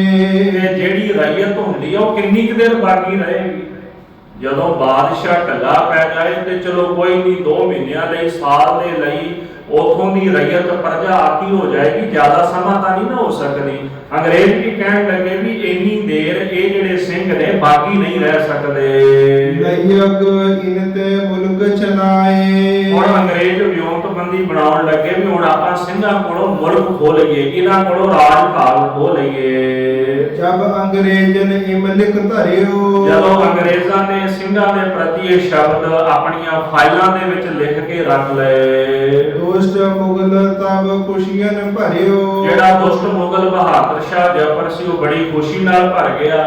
ਕਹਿੰਦਾ ਹੈ ਵੀ ਡਾਂਗ ਵੀ ਬਚ ਗਈ ਤੇ ਸੱਪ ਵੀ ਮਰ ਗਿਆ, ਆਪਣਾ ਰੁਪਈਆ ਲੱਗਣਾ ਨਹੀਂ ਤੇ ਸਿੰਘਾਂ ਨੂੰ ਆਪੇ ਅੰਗਰੇਜ਼ਾਂ ਨੇ ਧੂੜ ਛਟਾ ਦੇਣੀ ਹੈ। ਉਹ ਖੁਸ਼ੀ ਨਾਲ ਭਰ ਗਿਆ ਵੀ ਆਪੇ ਰਾਜ ਭਾਗ ਇਹਨਾਂ ਕੋਲੋਂ ਸਿੰਘਾਂ ਕੋਲੋਂ ਅੰਗਰੇਜ਼ਾਂ ਨੇ ਖੋਹ ਲੈਣਾ ਹੈ। ਦੋਹਰਾ ਤੁਰਕ ਨਾ ਖੁਸ਼ੀਆ ਕਿਮ ਕਰੈ, ਕਿਮ ਕਹੈ ਨਾ ਕੋਟੀ ਬਾਤ। ਭਾਈ ਸਾਹਿਬ ਜੀ ਕਹਿੰਦੇ ਤੁਰਕ ਕਿਉਂ ਨਾ ਖੁਸ਼ੀਆਂ ਮਨਾਉਣ, ਉਹ ਕਿਉਂ ਨਾ ਸਿੰਘਾਂ ਦੇ ਪ੍ਰਤੀ ਖੋਟੀ ਗੱਲ ਕਰਨ। ਤੁਰਕਨ ਉਹ ਹਿੰਦੂਆਂ ਹੁਤੋ ਦੀਨ ਮਜਬ ਕੋ ਘਾਤ। ਤੁਰਕ ਤੇ ਹਿੰਦੂਆਂ ਦਾ ਮੁੱਢ ਤੋਂ ਹੀ ਕਹਿੰਦੇ ਝਗੜਾ ਬਾਦ ਚੱਲਿਆ ਆਉਂਦਾ ਹੈ ਤੇ ਇਹਨਾਂ ਨੂੰ ਜਦੋਂ ਮੌਕਾ ਮਿਲਦਾ ਨਾ ਇੱਕ ਦੂਜੇ ਦੇ ਪ੍ਰਤੀ ਤੇ ਉਹ ਖੁਸ਼ੀ ਨਾਲ ਇੱਕ ਦੂਜੇ ਦੇ ਪ੍ਰਤੀ ਝੂਠੀਆਂ ਗੱਲਾਂ ਕਰਦੇ ਹਨ। ਚੋਪਈ ਕਈ ਬਰਸ ਇਮ ਬੀਤਤ ਭਏ। ਇਸ ਤਰ੍ਹਾਂ ਕਈ ਸਾਲ ਕਹਿੰਦੇ ਲੰਘ ਗਏ ਹਨ। ਰਣਜੀਤ ਸਿੰਘ ਮਲਖਾਏ ਸੰਤਏ। ਸਾਧ ਸੰਗਤ ਜੀ ਇੱਧਰ ਮਹਾਰਾਜਾ ਰਣਜੀਤ ਸਿੰਘ ਜਿਹੜਾ ਸੀਗਾ ਉਹਨੇ ਫਿਰ ਥੋੜੇ ਇੱਧਰ ਦੇ ਮਲਖਈਏ ਸਨ ਨਾ ਜਿਹੜੇ ਸਤਲੁਜ ਤੋਂ ਉਰਲੇ ਪਾਸੇ ਦੀ ਰਿਆਸਤ ਹੋ ਗਈ, ਆ ਜਿਵੇਂ ਪਟਿਆਲੇ ਦੀ, ਜੀਂਦ ਦੀ, ਨਾਭੇ ਦੀ ਰਿਆਸਤ ਹੋ ਗਈ, ਇਹ ਜਿੰਨਾ ਵੀ ਸਾਰਾ ਇਲਾਕਾ ਸੀਗਾ ਤੇ ਮਹਾਰਾਜਾ ਰਣਜੀਤ ਸਿੰਘ ਇੱਧਰ ਵੀ ਕਬਜ਼ਾ ਕਰਨਾ ਚਾਹੁੰਦਾ ਸੀ, ਹਲੇ ਇੱਧਰ ਨਹੀਂ ਸੀ ਆਇਆ ਤੇ ਉਹਦਾ ਮਨ ਸੀ ਵੀ ਹੌਲੀ ਹੌਲੀ ਇਹ ਇਲਾਕਾ ਵੀ ਜਿਹੜਾ ਵੀ ਮੈਂ ਆਪਣੇ ਰਾਜ ਭਾਗ ਦੇ ਵਿੱਚ ਮਿਲਾ ਲਵਾਂ। ਓਏ ਅੰਗਰੇਜ਼ਨ ਕੋਲ ਆਏ। ਇੱਧਰ ਦੇ ਜਿਹੜੇ ਪਟਿਆਲੇ ਆਦਿਕ ਦੇ ਇੱਥੋਂ ਦੇ ਰਜਵਾੜੇ ਸਨ, ਰਿਆਸਤੀ ਸਨ, ਰਾਜੇ ਸਨ, ਉਹਨਾਂ ਨੇ ਵੇਖਿਆ ਵੀ ਜੇ ਮਹਾਰਾਜਾ ਰਣਜੀਤ ਸਿੰਘ ਉਹਨੇ ਕਬਜ਼ਾ ਸਾਡੇ ਤੇ ਕਰ ਲਿਆ ਤੇ ਸਾਡਾ ਰਾਜ ਭਾਗ ਤਾਂ ਉਹਦੇ ਕੋਲ ਚਲਾ ਜਾਣਾ, ਸਾਨੂੰ ਉਹਦੇ ਅਧੀਨ ਰਹਿਣਾ ਪੈਣਾ ਤੇ ਉਹਨੂੰ ਵਸੂਲ ਟੈਕਸ ਦੇਣਾ ਪੈਣਾ। ਇਹਦੇ ਨਾਲੋਂ ਚੰਗਾ ਵੀ ਆਪਾਂ ਅੰਗਰੇਜ਼ ਹੀ ਸੱਦ ਲਈਏ। ਤੇ ਪਟਿਆਲੇ ਦੇ ਜਿਹੜੇ ਰਾਜੇ ਸਨ ਹੋਰ ਇਲਾਕਿਆਂ ਦੇ, ਇਹ ਇਕੱਠੇ ਹੋ ਕੇ ਅੰਗਰੇਜ਼ਾਂ ਨੂੰ ਸੱਦ ਕੇ ਲੈ ਕੇ ਆਏ ਹਨ। ਲੁਧਿਆਣੇ ਸੋ ਆਣ ਬਹਾਏ। ਉਹਨਾਂ ਨੇ ਲਿਆ ਕੇ ਲੁਧਿਆਣੇ ਵਿੱਚ ਬਿਠਾ ਦਿੱਤੇ। ਹੁਣ ਇੱਕ ਵੇਖਣ ਵਾਲੀ ਗੱਲ ਹੈ ਕਿ ਜਿਹੜੇ ਅੰਗਰੇਜ਼ 100 ਸਾਲ ਹਿੰਦੁਸਤਾਨ ਵਿੱਚ ਰਾਜ ਕਰਦੇ ਰਹੇ, ਉਹ ਪੰਜਾਬ 'ਚ ਨਹੀਂ ਵੜ ਸਕੇ ਤੇ ਉਹਨਾਂ ਨੂੰ ਪੰਜਾਬ ਦੇ ਵਿੱਚ ਵਾੜਨ ਵਾਲੇ ਇਹ ਪਟਿਆਲੇ ਦੇ ਤੇ ਇੱਥੋਂ ਦੇ ਰਜਵਾੜੇ ਜਿਹੜੇ ਸਨ ਉਹਨਾਂ ਦਾ ਕੰਮ ਸੀਗਾ। ਜੇ ਉਹ ਨਾ ਇਹਨਾਂ ਨੂੰ ਇੱਥੇ ਲੈ ਕੇ ਆਉਂਦੇ ਤਾਂ ਪੰਜਾਬ ਦੇ ਸਿੰਘਾਂ ਨੇ ਪੈਰ ਨਹੀਂ ਸੀ ਰੱਖਣ ਦੇਣਾ ਅੰਗਰੇਜ਼ਾਂ ਨੂੰ। ਅੰਗਰੇਜ਼ਾਂ ਦੀ ਨੀਤੀ ਨੇ ਮਹਾਰਾਜਾ ਰਣਜੀਤ ਸਿੰਘ ਦਾ ਰਾਜ ਭਾਗ ਤਬਾਹ ਕਰਕੇ ਰੱਖ ਦਿੱਤਾ। ਸੋ ਇਸ ਕਰਕੇ ਇੱਥੋਂ ਦੇ ਰਜਵਾੜੇ ਜਿਹੜੇ ਸਨ ਉਹ ਅੰਗਰੇਜ਼ਾਂ ਕੋਲ ਆਏ, ਉਹ ਅੰਗਰੇਜ਼ਾਂ ਨੂੰ ਇੱਥੇ ਲੈ ਕੇ ਆਏ, ਲੁਧਿਆਣੇ ਸੋਹਾਣ ਬਿਠਾਏ ਤੇ ਲੁਧਿਆਣੇ ਵਿੱਚ ਲਿਆ ਕੇ ਉਹਨਾਂ ਨੂੰ ਇੱਥੇ ਛਾਉਣੀ ਪਾ ਦਿੱਤੀ, ਇੱਥੇ ਬਿਠਾ ਦਿੱਤਾ ਹੈ। ਦੋਹਰਾ ਸਾਲ 18 ਸਹਿਬ ਤੇ ਅਦਗ ਚੋਸਟੇ ਸੋਏ। ਇਸੇ ਪ੍ਰਕਾਰ ਸਾਧ ਸੰਗਤ ਜੀ ਕਹਿੰਦੇ 1864 ਦਾ ਜਿਹੜਾ ਸਮਾਂ ਆ ਗਿਆ, ਸੰਮਤ ਦੀ ਗੱਲ ਚੱਲਦੀ ਹੈ। 1864 ਦਾ ਜਦੋਂ ਇਸ ਪ੍ਰਕਾਰ ਸਮਾਂ ਆਇਆ ਹੈ, ਮੋੜਿਓ ਪਾਰ ਉਤਾਰ ਦਿਨ ਰਣਜੀਤ ਸਿੰਘ ਦਲ ਜੋਏ। ਤੇ ਮਹਾਰਾਜਾ ਰਣਜੀਤ ਸਿੰਘ ਦਾ ਜਿਹੜਾ ਦਲ ਸੀ ਉਹ ਸਤਲੁਜ ਤੋਂ ਜਦੋਂ ਉਹਨਾਂ ਨੂੰ ਆਇਆ, ਹੁਣ ਉਹਨਾਂ ਨੇ ਪਹਿਲਾਂ ਹੀ ਅੰਗਰੇਜ਼ ਲਿਆ ਕੇ ਇੱਥੇ ਬਿਠਾਏ ਹੋਏ ਸਨ। ਆਖਿਆ ਵੀ ਅਸੀਂ ਮਹਾਰਾਜਾ ਰਣਜੀਤ ਸਿੰਘ ਦੀ ਤਾਬਿਆਦਾਰੀ ਨਹੀਂ ਕਬੂਲਣੀ, ਵੀ ਤੁਸੀਂ ਇੱਥੇ ਸਾਡੀ ਰੱਖਿਆ ਕਰੋ, ਅਸੀਂ ਤੁਹਾਡੇ ਅਨੁਸਾਰ ਚੱਲਾਂਗੇ, ਅਸੀਂ ਮਹਾਰਾਜਾ ਰਣਜੀਤ ਸਿੰਘ ਦੇ ਅਨੁਸਾਰ ਨਹੀਂ ਚੱਲਣਾ। ਸਿੱਖ ਨੂੰ ਜੇ ਨਾ ਮਾਰੇ ਤੇ ਸਿੱਖ ਕਦੇ ਨਾ ਹਾਰੇ। ਉਹ ਜਿਹੜਾ ਪੱਖ ਇੱਥੇ ਆ ਕੇ ਬਣ ਗਿਆ ਵੀ ਉਹ ਆਪਸ ਵਿੱਚ ਈਰਖਾਬਾਜ਼ੀ ਹੋਣ ਕਰਕੇ ਜਿਹੜੀ ਉਹਨਾਂ ਨੇ ਅੰਗਰੇਜ਼ ਬਿਠਾ ਦਿੱਤੇ, ਅੰਗਰੇਜ਼ਾਂ ਦੀ ਗੁਲਾਮੀ ਤਾਂ ਕਬੂਲ ਕਰ ਲਈ ਪਰ ਮਹਾਰਾਜਾ ਰਣਜੀਤ ਸਿੰਘ ਦੀ ਜਿਹੜੀ ਗੁਲਾਮੀ ਸੀ, ਅਧੀਨਗੀ ਸੀ, ਉਹ ਕਬੂਲ ਨਹੀਂ ਕੀਤੀ। ਤੇ ਇੱਥੇ ਕਈ ਲੋਕ ਮਹਾਰਾਜਾ ਰਣਜੀਤ ਸਿੰਘ ਦਾ ਵਿਰੋਧ ਵੀ ਇਸੇ ਪੱਖ ਤੇ ਕਰਦੇ ਨੇ ਵੀ ਉਹ ਇਹਨਾਂ ਨੂੰ ਡਰਾਉਂਦਾ ਸੀਗਾ, ਇਹਨਾਂ ਦਾ ਰਾਜ ਭਾਗ ਹੋਣਾ ਚਾਹੁੰਦਾ ਸੀਗਾ। ਸੋ ਇਸ ਪ੍ਰਕਾਰ ਜਦੋਂ ਮਹਾਰਾਜਾ ਰਣਜੀਤ ਸਿੰਘ ਦਾ ਜਿਹੜਾ ਦਲ ਸੀ ਇੱਧਰ ਆਇਆ ਤੇ ਸਾਧ ਸੰਗਤ ਜੀ ਉੱਥੇ ਫਿਰ ਗੋਰਿਆਂ ਦੇ ਨਾਲ ਸੰਧੀ ਹੋ ਗਈ ਤੇ ਉਹਨਾਂ ਨੇ ਆਖਿਆ ਕਿ ਸਤਲੁਜ ਤੋਂ ਉਰਲੇ ਪਾਸੇ ਤੁਸੀਂ ਨਹੀਂ ਆਉਣਾ ਤੇ ਪਰਲੇ ਪਾਸੇ ਅਸੀਂ ਨਹੀਂ ਜਾਂਦੇ, ਉਧਰ ਤੁਹਾਡਾ ਰਾਜ ਤੇ ਇਸ ਪਾਸੇ ਸਤਲੁਜ ਵਾਲੇ ਪਾਸੇ ਸਾਡਾ ਰਾਜ ਭਾਗ ਸਲਾਮਤ ਰਹਿ ਜਾਏਗਾ। ਤੇ ਜਿਹੜਾ ਮਹਾਰਾਜਾ ਰਣਜੀਤ ਸਿੰਘ ਦਾ ਦਲ ਸੀ ਇੱਥੋਂ ਹੀ ਸਤਲੁਜ ਤੋਂ ਪਰਾਂ ਨੂੰ ਮੋੜ ਦਿੱਤਾ ਗਿਆ ਹੈ। ਸੋਰਠਾ ਲੀਨੀ ਈਨ ਠਹਿਰਾਏ ਸਤਰਵ ਪਾਨ ਹਮ ਲਿਖੈ। ਗੋਰਿਆਂ ਦੇ ਨਾਲ ਸੰਧੀ ਕਰ ਲਈ ਗਈ ਤੇ ਇਹ ਲਿਖਿਆ ਗਿਆ ਕਿ ਸਤਲੁਜ ਤੋਂ ਪਾਰ ਅਸੀਂ ਨਹੀਂ ਜਾਵਾਂਗੇ। ਇੱਧਰ ਦੇ ਜਿਹੜੇ ਰਜਵਾੜੇ ਸਨ ਉਹ ਕਹਿੰਦੇ ਵੀ ਸਾਡੀਆਂ ਫੌਜਾਂ ਸਤਲੁਜ ਤੋਂ ਪਾਰ ਕਦੇ ਨਹੀਂ ਲੰਘਣਗੀਆਂ। ਲਖਨ ਦਿਲਾਸੇ ਲਾਏ ਮੁਲਕ ਮਫੂਜਾ ਲਿਖ ਦਿਓ। ਤੇ ਉੱਥੇ ਮਫੂਜਾ ਲਿਖਿਆ ਗਿਆ, ਭਾਵ ਸ਼ਰਤ ਲਿਖੀ ਗਈ। ਅੰਗਰੇਜ਼ਾਂ ਦੇ ਨਾਲ ਸੰਧੀ ਹੋਈ। ਉਹ ਕਹਿੰਦੇ ਵੀ ਤੁਸੀਂ ਇੱਧਰ ਸਤਲੁਜ ਤੋਂ ਉਰਾਰ ਨਹੀਂ ਆਉਣਾ ਤੇ ਇੱਧਰ ਦੇ ਰਜਵਾੜੇ ਕਹਿੰਦੇ ਅਸੀਂ ਪਾਰ ਨਹੀਂ ਜਾਵਾਂਗੇ ਸਤਲੁਜ ਤੋਂ, ਤੇ ਅਸੀਂ ਆਪਣੇ ਆਪਣੇ ਇਲਾਕਿਆਂ ਦੇ ਵਿੱਚ ਰਾਜ ਕਰਾਂਗੇ। ਦੋਹਰਾ ਸੋ ਬਾਤ ਮਨ ਚਿਤ ਰੱਖੀ ਲੂਣੀ ਅਖਤਰ ਜਰਨੈਲ। ਭਾਈ ਰਤਨ ਸਿੰਘ ਜੀ ਕਹਿੰਦੇ ਵੀ ਜਿਹੜਾ ਲੌਣੀ ਅਖਤਰ ਜਰਨੈਲ ਸੀ, ਉਹਨੇ ਸਿੰਘਾਂ ਦੀ ਗੱਲ ਨਾ ਆਪਣੇ ਚਿੱਤ ਦੇ ਵਿੱਚ ਰੱਖ ਲਈ ਹੈ। ਲੁਧਿਆਣੇ ਆਏ ਪੁੱਛੀ ਪਇਓ ਸਿੰਘਨ ਸਯੋ ਮੇਲ। ਜਦੋਂ ਲੁਧਿਆਣੇ ਦੇ ਵਿੱਚ ਆਇਆ, ਸਿੰਘਾਂ ਦੇ ਨਾਲ ਜਦੋਂ ਮੇਲ ਹੋਇਆ ਨਾ, ਉਹਨੇ ਫਿਰ ਸਿੰਘਾਂ ਦੇ ਕੋਲੋਂ ਗੱਲ ਪੁੱਛੀ ਸਿੰਘਾਂ ਦੀ। ਪਹਿਲਾਂ ਤਾਂ ਖੈਰ ਬਹਾਦਰ ਸ਼ਾਹ ਜ਼ਫਰ ਨੇ ਹੀ ਦੱਸੀ ਸੀਗੀ, ਪਰ ਬਾਅਦ ਵਿੱਚ ਲੁਧਿਆਣੇ ਆ ਕੇ ਸਿੰਘਾਂ ਨਾਲ ਜਦੋਂ ਮਿਲਾਪ ਹੋਇਆ ਤੇ ਸਿੰਘਾਂ ਦਾ ਇਤਿਹਾਸ ਉਹਨਾਂ ਦੇ ਕੋਲੋਂ ਅਖਤਰ ਲੋਨੀ ਨੇ ਪੁੱਛਿਆ ਹੈ। ਜੋ ਪਈ ਤਬ ਜਰਨੈਲ ਸੋਚ ਜਿਤ ਆਈ। ਅਖਤਰ ਲੋਨੀ ਦੇ ਚਿੱਤ ਦੇ ਵਿੱਚ ਫਿਰ ਇਹ ਖਿਆਲ ਆਇਆ ਹੈ, ਉਤੇ ਜੋ ਬਾਤ ਪਾਤਸ਼ਾਹ ਲਖਾਈ। ਸੋਚਣ ਲੱਗਾ ਕਿ ਜਿਹੜੀ ਬਾਤ ਸਾਨੂੰ ਪਾਤਸ਼ਾਹ ਨੇ ਭਾਵ ਜ਼ਫਰ ਨੇ ਲਿਖਾਈ ਹੈ। ਜਰਨੈਲ ਅੱਗੇ ਥੋ ਮਾਲੀ ਕਪਤਾਨ। ਪਤਾ ਨਹੀਂ ਕਿ ਉਹ ਗੱਲ ਸੱਚੀ ਹੈ ਕਿ ਗੱਲ ਝੂਠੀ ਹੈ, ਹਲੇ ਤਾਂ ਇੱਕ ਪੱਖ ਹੀ ਸੁਣਿਆ ਹੈ, ਤੇ ਜਦੋਂ ਇੱਥੋਂ ਅਸੀਂ ਛਾਣਬੀਣ ਕਰਾਂਗੇ ਤੇ ਫਿਰ ਸਾਨੂੰ ਸਿੰਘਾਂ ਦਾ ਅਸਲੀ ਇਤਿਹਾਸ ਜਿਹੜਾ ਉਹ ਪਤਾ ਲੱਗੇਗਾ। ਤੇ ਕਹਿੰਦੇ ਅਖਤਰ ਲੋਨੀ ਦੇ ਅੱਗੇ ਇੱਕ ਮਾਲੀ ਕਪਤਾਨ ਸੀ। ਵੈਸੇ ਇਹਦਾ ਜਿਹੜਾ ਨਾਮ ਹੈ ਉਹ ਨਾਮ ਹੈ ਕੈਪਟਨ ਮਰੀ। ਭਾਈ ਸਾਹਿਬ ਨੇ ਨਾਮ ਉਹਦਾ ਮਾਲੀ ਲਿਖਿਆ ਹੋਇਆ, ਤੇ ਕੈਪਟਨ ਮਰੀ ਜਿਹੜਾ ਸੀਗਾ ਉਹ ਅਖਤਰ ਲੋਨੀ ਨੇ ਅੱਗੇ ਆਪਣੇ ਪਾਸ ਕਪਤਾਨ ਰੱਖਿਆ ਹੈ। ਜਿਹ ਜਾਣਤ ਹੈ ਬਹੁਤ ਜਹਾਨ। ਤੇ ਜਿਹਨੂੰ ਕਹਿੰਦੇ ਬਹੁਤ ਜਹਾਨ ਜਾਣਦਾ, ਲੋਕ ਜਾਣਦੇ ਨੇ, ਕਿਉਂਕਿ ਅਸਲ ਦੇ ਵਿੱਚ ਇਹ ਪੋਲੀਟੀਕਲ ਜਿਹੜੀ ਰੈਜ਼ੀਡੈਂਟ ਸੀਗੀ, ਉਹਨਾਂ ਦੇ ਵਿੱਚ ਕਈ ਥਾਵਾਂ ਤੇ ਵਿਚਰਦਾ ਰਹਿੰਦਾ ਸੀ। ਕਦੀ ਕੋਲਕਾਤੇ ਜਾਣਾ, ਕਦੇ ਦਿੱਲੀ, ਕਦੇ ਲੁਧਿਆਣੇ, ਕਾਫੀ ਵਿਚਰਦਾ ਸੀ ਤੇ ਲੋਕ ਇਹਨੂੰ ਬਹੁਤ ਚੰਗੀ ਤਰ੍ਹਾਂ ਜਾਣਦੇ ਸਨ। ਤਿਸ ਕੋ ਕਹਿਓ ਜਰਨੈਲ ਬੁਲਾਏ। ਅਖਤਰ ਲੋਨੀ ਨੇ ਇਸ ਤਰ੍ਹਾਂ ਉਹਨੂੰ ਆਗਿਆ ਦੇ ਕੇ ਆਪਣੇ ਪਾਸ ਬੁਲਾਇਆ ਹੈ। ਬਹਾਏ ਪਾਸ ਉਸ ਖੂਬ ਸਮਝਾਏ। ਆਪਣੇ ਪਾਸ ਬਿਠਾ ਕੇ ਚੰਗੀ ਤਰ੍ਹਾਂ ਸਮਝਾਇਆ ਹੈ। ਸਿੰਘਨ ਕੀ ਉਤਪਤੀ ਲਿਖਾਇਓ। ਆਖਣ ਲੱਗਾ ਵੀ ਸਿੰਘਾਂ ਦੀ ਉਤਪਤੀ ਬਾਰੇ ਲਿਖਾ, ਭਾਵ ਕਿ ਸਿੰਘ ਪੈਦਾ ਕਿਵੇਂ ਹੋਏ ਹਨ। ਜਿਵ ਕਰ ਖਾਲਸੋ ਰਾਜ ਆਦ ਪਾਇਓ। ਜਿਸ ਤਰੀਕੇ ਨਾਲ ਮੁੱਢ ਤੋਂ ਖਾਲਸੇ ਨੇ ਰਾਜ ਭਾਗ ਦੀ ਪ੍ਰਾਪਤੀ ਕੀਤੀ ਹੈ, ਇਹਨਾਂ ਦਾ ਰਾਜ ਸਲਾਮਤ ਹੋਇਆ ਹੈ, ਇਹਦਾ ਪਤਾ ਕਰੋ। ਜਿਵ ਕਹੀ ਦਲੀ ਪਤ ਤਿਮ ਹੈ ਸਾਤ।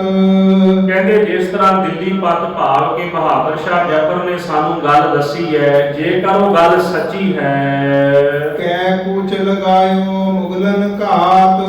ਫਿਰ ਤਾਂ ਇਥੋਂ ਵੀ ਸਾਨੂੰ ਪਤਾ ਲੱਗ ਜਾਣਾ ਵੀ ਜੋ ਬਹਾਦਰ ਸ਼ਾਹ ਨੇ ਕਿਹਾ ਉਹ ਬਿਲਕੁਲ ਠੀਕ ਆਖਿਆ ਹੈ। ਤੇ ਜਾਂ ਪਤਾ ਕਰ ਕਿ ਬਹਾਦਰ ਸ਼ਾਹ ਨੇ ਝੂਠ ਤਾਂ ਨਹੀਂ ਬੋਲਿਆ ਕਿਤੇ ਸਾਡੇ ਸਾਹਮਣੇ। ਇੱਥੇ ਜਦੋਂ ਤੂੰ ਛਾਣਬੀਣ ਕਰੇਗਾ, ਇੱਥੇ ਜਾ ਕੇ ਸਾਰੀ ਗੱਲ ਖੁੱਲ ਜਾਏਗੀ। ਹਿੰਦੂ ਤੁਰਕਨ ਮੇਲ ਕੁਛ ਨਾਹੀ। ਅਖਤਰ ਲੋਨੀ ਕਹਿੰਦਾ ਹਿੰਦੂ ਤੇ ਤੁਰਕਾਂ ਦਾ ਆਪਸੀ ਇਹਨਾਂ ਦਾ ਮੇਲ ਕੋਈ ਨਹੀਂ। ਮੁਸਲਮਾਨ ਕਦ ਸੱਚ ਕਹਾਏ। ਤੇ ਜਿਹੜਾ ਤੁਰਕ ਹੈ, ਮੁਸਲਮਾਨ ਹੈ, ਉਹ ਕਿਵੇਂ ਸੱਚ ਕਹਿ ਸਕਦਾ ਹੈ ਹਿੰਦੂ ਦੇ ਪ੍ਰਤੀ ਵੀ ਇਹ ਬੜੇ ਚੰਗੇ ਨੇ, ਇਹਨਾਂ ਦਾ ਰਾਜ ਭਾਗ ਸੀ, ਇਹਨਾਂ ਦੇ ਆਪਣੇ ਪਾਤਸ਼ਾਹ ਨੇ ਇਹਨਾਂ ਨੂੰ ਰਾਜ ਭਾਗ ਦਿੱਤਾ ਹੈ। ਤੁਰਕ ਜਿਹੜੇ ਨੇ ਉਹ ਹਿੰਦੂਆਂ ਦੇ ਪ੍ਰਤੀ ਇਸ ਤਰ੍ਹਾਂ ਸ਼ਬਦਾਵਲੀ ਨਹੀਂ ਵਰਤ ਸਕਦੇ। ਜਿਵ ਕਰ ਜਟਨ ਸ਼ਾਹੇ ਸੂਬੇ ਮਾਰੇ। ਤੁਰਕ ਕਿਵੇਂ ਕਹਿ ਦੇਣਗੇ ਵੀ ਜਿਹੜੇ ਲੋਕ ਜੱਟ ਬੂੜ ਸਨ, ਖੇਤਾਂ 'ਚ ਕੰਮ ਕਰਦੇ ਸਨ, ਜ਼ਿਮੀਂਦਾਰ ਸਨ, ਮਿਹਨਤ ਕਰਦੇ ਸਨ, ਉਹਨਾਂ ਨੇ ਵੱਡੇ ਵੱਡੇ ਸੂਬੇ ਮਾਰ ਦਿੱਤੇ, ਬਾਦਸ਼ਾਹਾਂ ਨੂੰ ਮੈਦਾਨੇ ਜੰਗ ਦੇ ਵਿੱਚ ਹਰਾ ਦਿੱਤਾ, ਵੱਡੀਆਂ ਵੱਡੀਆਂ ਜੰਗਾਂ ਦੇ ਵਿੱਚ ਧੂਲ ਚਟਾ ਦਿੱਤੀ। ਕਹਿੰਦੇ ਵੀ ਤੁਰਕ ਇੰਨੀ ਗੱਲ ਸਾਨੂੰ ਕਿਵੇਂ ਕਹਿਣਗੇ। ਸ਼ਾਹੇ ਰਿਅਤ ਤੇ ਕਿਮ ਕਰ ਹਾਰੇ। ਏਡੀ ਵੱਡੀ ਕਹਿੰਦੇ ਸਲਤਨਤ, ਕਿਤੇ ਔਰੰਗਜ਼ੇਬ, ਕਿਤੇ ਸ਼ਾਹਜਹਾਨ ਸੀਗਾ, ਕਿਤੇ ਬਹਾਦਰ ਸ਼ਾਹ ਵਰਗੇ ਸਨ, ਤੇ ਕਹਿੰਦੇ ਇੱਕ ਰਈਅਤ ਦੇ ਕੋਲ ਏਡੇ ਏਡੇ ਵੱਡੇ ਬਾਦਸ਼ਾਹ ਆ ਗਏ। ਅਹਿਮਦ ਸ਼ਾਹ ਅਬਦਾਲੀ ਇੰਨਾ ਤਾਕਤਵਰ, ਤੈਮੂਰ ਕੀ, ਨਾਦਰ ਇਸੇ ਤਰ੍ਹਾਂ ਆਇਆ ਹਿੰਦੁਸਤਾਨ ਤੇ ਚੜ ਕੇ, ਤੇ ਇੱਕ ਰਈਅਤ ਕੋਲੋਂ, ਸਾਰੀ ਰਈਅਤ ਤਾਂ ਬਾਗੀ ਨਹੀਂ ਨਾ ਹੁੰਦੀ, ਪੰਜਾਬ ਹੀ ਬਾਗੀ ਹੋਇਆ, ਸਿੱਖ ਜਿਆਦੇ ਉਹਦੇ ਵਿੱਚ ਸੀ, ਵੀ ਇਹਨਾਂ ਕੋਲੋਂ ਅਹਿਮਦ ਸ਼ਾਹ ਵਰਗੇ ਕਿਵੇਂ ਹਾਰ ਗਏ ਹਨ। 22 ਸੂਬੇ ਮੁਗਲਨ ਪਾਹੇ। ਮੁਗਲਾਂ ਦੇ ਕੋਲ ਜਿਹੜੇ 22 ਸੂਬੇ ਹਨ, ਕਈ ਜਜ਼ੀਰੇ ਸਮੁੰਦਰ ਮਾਹੇ।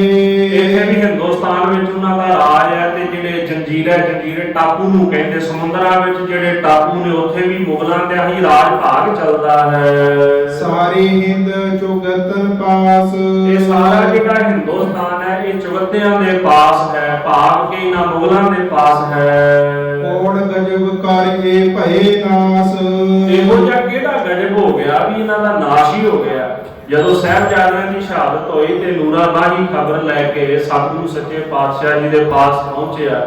ਰਾਏ ਕੱਲੇ ਦੇ ਪਾਸ ਸਨ ਗੁਰੂ ਸਾਹਿਬ ਜੀ ਉਸ ਸਮੇਂ, ਤੇ ਜਦੋਂ ਆ ਕੇ ਨੂਰਾਬਾਈ ਗੁਰੂ ਸਾਹਿਬ ਨੂੰ ਕਥਾ ਸੁਣਾਉਣ ਲੱਗਾ ਕਿ ਸਾਹਿਬਜ਼ਾਦਿਆਂ ਨਾਲ ਕੀ ਵਰਤਾਰਾ ਹੋਇਆ, ਤੇ ਗੁਰੂ ਸਾਹਿਬ ਆਪਣੇ ਪਲੰਘ ਤੇ ਬੈਠੇ ਹੋਏ ਤੇ ਤੀਰ ਦੀ ਮੁੱਠੀ ਦੇ ਨਾਲ ਇੱਕ ਕਾਈ ਦਾ ਛੋਟਾ ਜਿਹਾ ਬੂਟਾ ਸੀ, ਉਹਦੀ ਜੜ ਵਿੱਚ ਨਾ ਤੀਰ ਦੀ ਮੁੱਠੀ ਫੇਰਦੇ ਰਹੇ। ਉਹ ਜਿਉਂ-ਜਿਉਂ ਸੁਣਾਉਂਦਾ ਰਿਹਾ, ਮਹਾਰਾਜ ਤੀਰ ਦੇ ਨਾਲ ਉਹਦੀ ਜੜ ਖੁਰਚਦੇ ਰਹੇ, ਪੱਟਦੇ ਰਹੇ।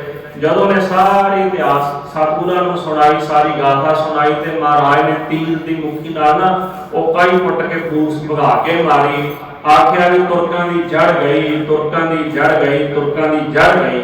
ਇਹ 3 ਵਾਰੀ ਬਚਨ ਗੁਰੂ ਸਾਹਿਬ ਦਾ ਹੋਇਆ, ਤੇ ਉਸ ਤੋਂ ਬਾਅਦ ਇਹਨਾਂ ਦਾ ਰਾਜ ਭਾਗ ਜਿਹੜਾ ਉਹ ਸਲਾਮਤ ਨਹੀਂ ਰਿਹਾ। ਇੱਕ ਬੜੀ ਅਚੰਭੇ ਵਾਲੀ ਗੱਲ ਹੈ ਕਿ ਜਿਹੜਾ ਬਹਾਦਰ ਸ਼ਾਹ ਸੀਗਾ, ਇਹ 7ਵੀਂ ਪੀੜ੍ਹੀ ਦੇ ਵਿੱਚ ਜਿਹੜਾ ਰਾਜ ਭਾਗ ਜਿਹੜਾ ਸਤਿਗੁਰਾਂ ਨੇ ਬਖਸ਼ਿਆ ਸੀ ਨਾ ਬਾਬਰ ਨੂੰ, ਗੁਰੂ ਨਾਨਕ ਸਾਹਿਬ ਜੀ ਨੇ, ਤੇ ਬਹਾਦਰ ਸ਼ਾਹ ਦੇ ਸਮੇਂ ਰਾਜ ਭਾਗ ਤਕਰੀਬਨ ਚਲਾ ਗਿਆ ਸੀ ਇਹਨਾਂ ਦੇ ਕੋਲੋਂ। ਪਰ ਗੁਰੂ ਸਾਹਿਬ ਨੇ ਵੇਖੋ ਆਪ ਬਹਾਦਰ ਸ਼ਾਹ ਨੂੰ ਤਖਤ ਦੇ ਉੱਤੇ ਬਿਠਾ ਕੇ ਇਹ ਰਾਜ ਭਾਗ ਉਹਨਾਂ ਨੂੰ ਬਖਸ਼ਿਆ, ਤੇ ਫਿਰ ਖੋਹ ਵੀ ਲਿਆ ਉਹਨਾਂ ਕੋਲੋਂ, ਜਦੋਂ ਇਹਨਾਂ ਨੇ ਬਹੁਤਾ ਅਤਿਆਚਾਰ ਸਾਰੇ ਸਮਾਜ ਸੰਸਾਰ ਦੇ ਉੱਤੇ ਕੀਤਾ ਜੇ।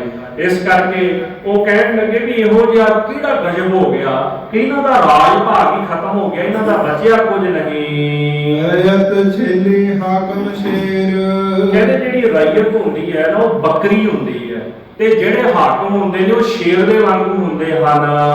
ਹਾਕਮ ਬਾਜ ਹੋ ਰਯਤ ਬਟੇਰ, ਜਿਹੜੇ ਹਾਕਮ ਨੇ ਉਹ ਬਾਜ ਦੇ ਵਾਂਗੂ ਹੁੰਦੇ ਨੇ, ਤੇ ਜਿਹੜੀ ਰਈਅਤ ਹੁੰਦੀ ਆ ਉਹ ਬਟੇਰਿਆਂ ਦੇ ਵਾਂਗੂ ਹੁੰਦੀ ਹੈ। ਦੋਹਰਾ ਛੇਲੀਅਨ ਮਾਰੇ ਸ਼ੇਰ ਕਿਮ ਬਟੇਰਨ ਮਾਰੇ ਬਾਜ।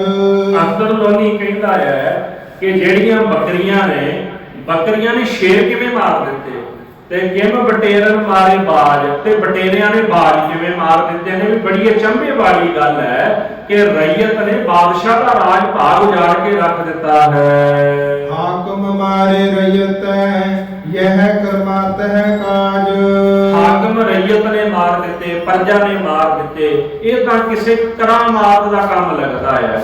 ਇਹ ਕੋਈ ਬੰਦਾ ਨਹੀਂ ਇਹੋ ਜਿਹਾ ਕੰਮ ਕਰ ਸਕਦਾ ਵੀ ਬਾਦਸ਼ਾਹੀ ਖਤਮ ਕਰ ਦੇ।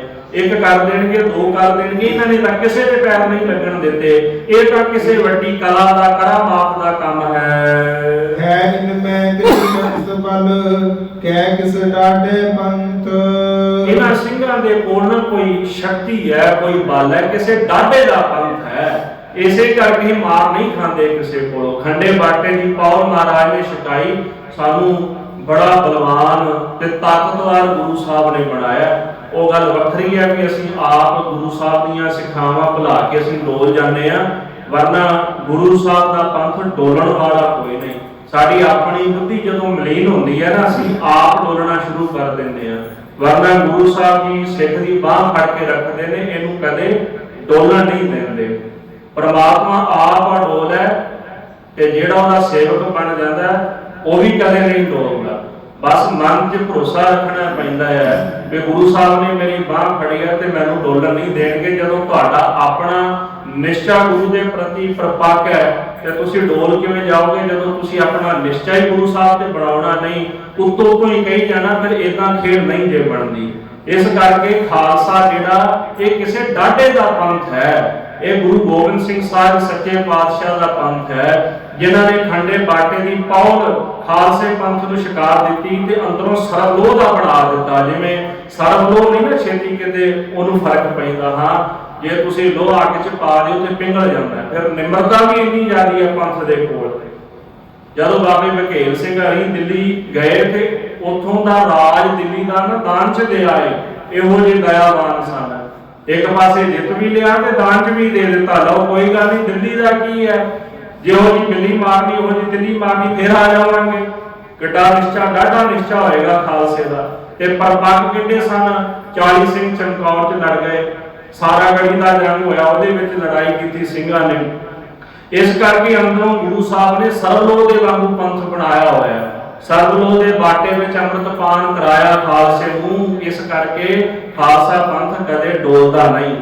ਤੇ ਜਿਹੜਾ ਉਸ ਪੰਥ ਦਾ ਹਿੱਸਾ ਹੈ, ਹਰ ਇੱਕ ਗੁਰੂ ਦਾ ਸਿੱਖ ਹੈ, ਮਾਈ ਰੂਪ ਦੇ ਵਿੱਚ, ਪੁਰਸ਼ ਰੂਪ ਦੇ ਵਿੱਚ, ਭਾਈ ਉਹ ਵੀ ਕਦੇ ਨਹੀਂ ਡੋਲਦੇ। ਇੰਨੇ ਕੱਚੇ ਨਾ ਆਪਣੇ ਆਪ ਨੂੰ ਸਮਝੋ ਕਿ ਅਸੀਂ ਜਣੇ ਖਣੇ ਤੇ ਹਰ ਇੱਕ ਗੱਲ ਦੇ ਉੱਤੇ ਡੋਲ ਜਾਈਏ।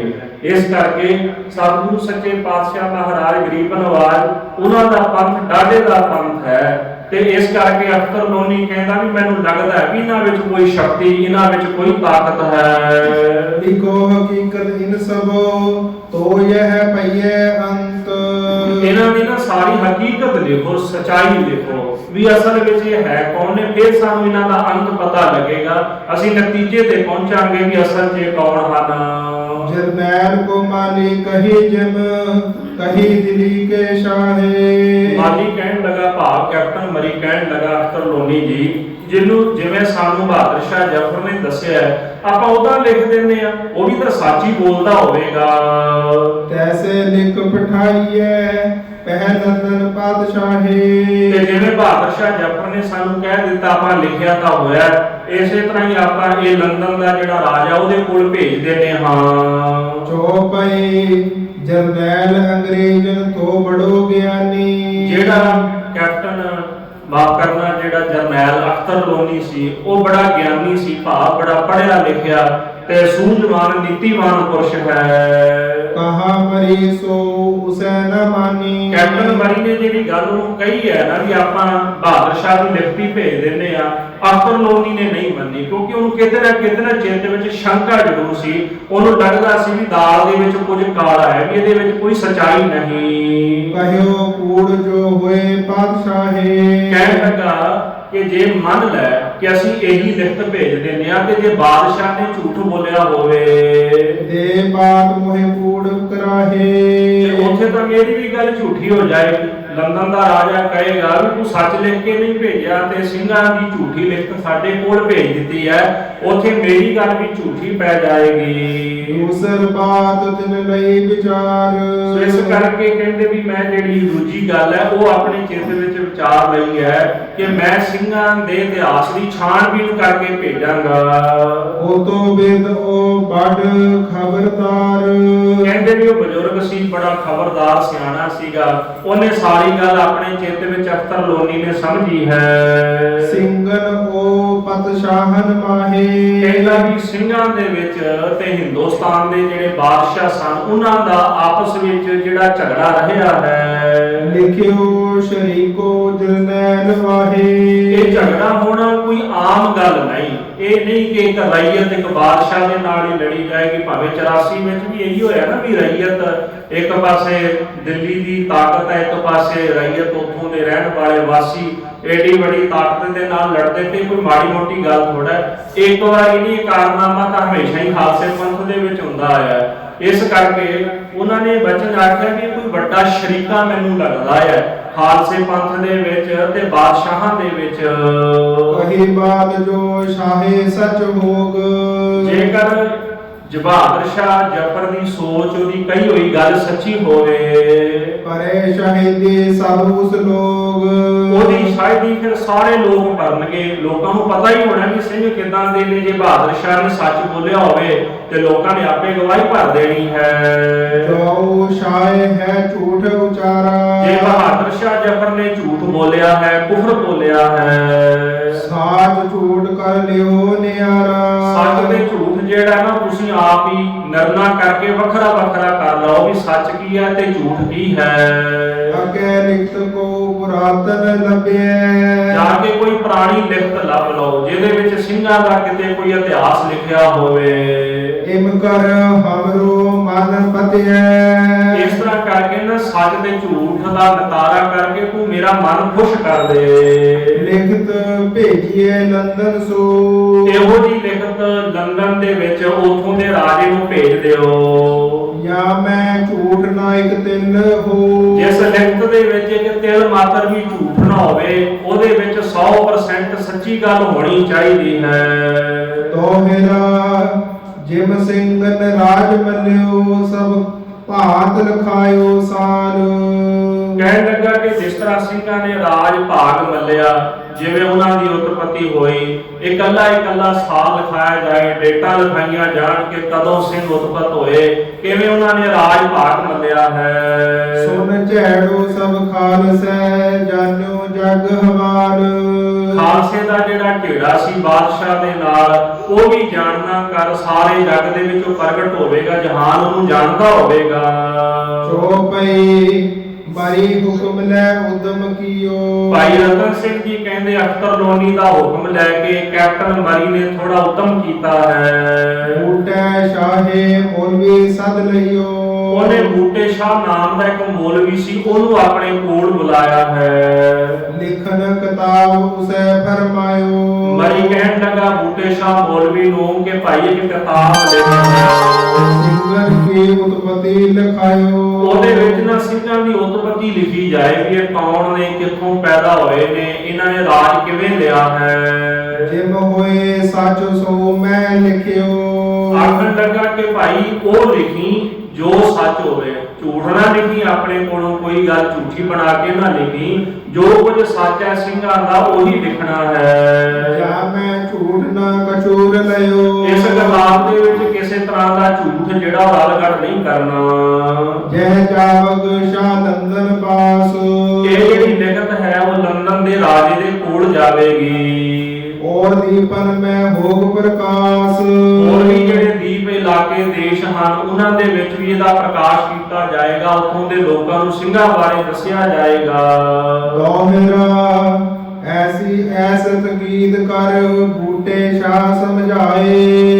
ਇਸ ਤਰ੍ਹਾਂ ਦੀ ਤਕੀਦ ਕਰਕੇ ਚੰਗੀ ਤਰ੍ਹਾਂ ਸਮਝਾ ਕੇ ਤੇ ਕਹਿੰਦੇ ਜਿਹੜਾ ਕੈਪਟਨ ਮਰੀ ਸੀ ਉਹਨੇ ਬੂਟੇ ਸ਼ਾਹ ਮੌਲਵੀ ਨੂੰ ਭੇਜ ਦਿੱਤਾ ਵੀ ਇਸ ਤਰ੍ਹਾਂ ਤੂੰ ਸਿੰਘਾਂ ਦਾ ਇਤਿਹਾਸ ਲਿਖਣਾ ਹੈ। ਲਿਖਿਓ ਹਕੀਕਤ ਖਾਲਸੇ ਜਿਮ ਸਿੰਘਨ ਪਇਓ ਵਧਾਏ। ਆਖਿਆ ਕਿ ਸਿੰਘਾਂ ਦੀ ਹਕੀਕਤ ਲਿਖ, ਜਿਵੇਂ ਸਿੰਘਾਂ ਦੇ ਵਿੱਚ ਵਾਧਾ ਹੋਇਆ, ਉਹਨਾਂ ਦਾ ਰਾਜ ਭਾਗ ਪ੍ਰਗਟ ਹੋਇਆ ਹੈ। ਚੋਪਈ ਉਸੀ ਕਚਹਿਰੀ ਹਮ ਥੇ ਗਏ। ਭਾਈ ਰਤਨ ਸਿੰਘ ਜੀ ਕਹਿੰਦੇ ਵੀ ਮੈਂ ਵੀ ਕੁਦਰਤੀ ਕਿਸੇ ਕੰਮ ਕਰਕੇ ਲੁਧਿਆਣੇ ਦੀ ਉਸ ਕਚਹਿਰੀ ਦੇ ਵਿੱਚ ਗਿਆ ਹਾਂ।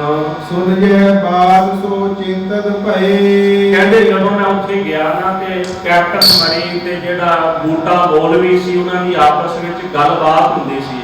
ਜਦੋਂ ਆਪਸ ਵਿੱਚ ਉਹ ਗੱਲਬਾਤ ਕਰਦੇ ਸਨ ਤੇ ਮੇਰੇ ਚਿੱਤ ਦੇ ਵਿੱਚ ਚਿੰਤਾ ਪੈਦਾ ਹੋਈ ਉਹਨਾਂ ਦੀ ਗੱਲ ਸੁਣ ਕੇ। ਜੈ ਮੌਲਵੀ ਹੈ ਮੁਸਲਮਾਨ। ਰਤਨ ਸਿੰਘ ਜੀ ਕਹਿੰਦੇ ਮੈਂ ਸੋਚਣ ਲੱਗਾ ਵੀ ਇਹ ਬੂਟਾ ਸ਼ਾਇਦ ਮੌਲਵੀ ਤਾਂ ਮੁਸਲਮਾਨ ਹੈ। ਕਬ ਸਿੱਖਨ ਜਸ ਕਰੇ ਬਖਾਨ। ਇਹ ਸਿੱਖਾਂ ਦਾ ਜਸ ਕਿੱਥੋਂ ਕਰ ਲਏਗਾ, ਇਹ ਸਿੱਖਾਂ ਦੀ ਮਹਿਮਾ ਕਿਵੇਂ ਕਰ ਲਏਗਾ। ਕਰ ਗੋਸ਼ਟ ਹਮ ਮਰੀ ਸਮਝਾਇਓ। ਭਾਈ ਰਤਨ ਸਿੰਘ ਜੀ ਕੈਪਟਨ ਮਰੀ ਨੂੰ ਮਿਲੇ, ਉਹਦੇ ਨਾਲ ਮਿਲ ਕੇ ਸਲਾਹ ਮਸ਼ਵਰਾ ਕੀਤਾ ਤੇ ਸਾਰੀ ਗੱਲ ਉਹਨੂੰ ਸਮਝਾਈ ਹੈ। ਉਸਕਾ ਲਿਖਿਆ ਹਮ ਹੈ ਦਿਖਾਇਓ। ਭਾਈ ਸਾਹਿਬ ਕਹਿੰਦੇ ਨੇ ਵੀ ਕਪਤਾਨ ਸਾਹਿਬ ਇੰਨੀ ਕਿਰਪਾ ਕਰ ਦਿਓ ਵੀ ਜਦੋਂ ਬੂਟਾ ਮੌਲਵੀ ਤੁਹਾਨੂੰ ਇਤਿਹਾਸ ਲੈ ਕੇ ਰਹੇਗਾ ਨਾ ਸਿੰਘਾਂ ਦਾ, ਉਹ ਇੱਕ ਵਾਰ ਮੈਨੂੰ ਜ਼ਰੂਰ ਦਿਖਾ ਦੇਣਾ। ਕਿਸੇ ਵੀ ਨਿਰਣੇ ਤੇ ਪਹੁੰਚਣ ਤੋਂ ਪਹਿਲਾਂ ਮੈਂ ਉਹਨੂੰ ਚੰਗੀ ਤਰ੍ਹਾਂ ਘੋਖਾਂਗਾ, ਪੜਾਂਗਾ ਵੀ ਇਹਨੇ ਕੀ ਲਿਖਿਆ ਹੈ। ਉਸ ਕੋ ਦੇਖ ਹਮ ਬਾਤ ਉਚਾਰੇ। ਇਸ ਤਰ੍ਹਾਂ ਹੀ ਹੋਇਆ ਵੀ ਜਦੋਂ ਬੂਟੇ ਮੌਲਵੀ ਨੇ ਗ੍ਰੰਥ ਲਿਖਿਆ, ਉਹ ਗ੍ਰੰਥ ਲਿਆ ਕੇ ਉਹਨੇ ਕੈਪਟਨ ਮਰੀ ਨੂੰ ਦਿੱਤਾ ਤੇ ਉਹਨੇ ਅੱਗੋਂ ਭਾਈ ਰਤਨ ਸਿੰਘ ਨੂੰ ਦੇ ਦਿੱਤਾ।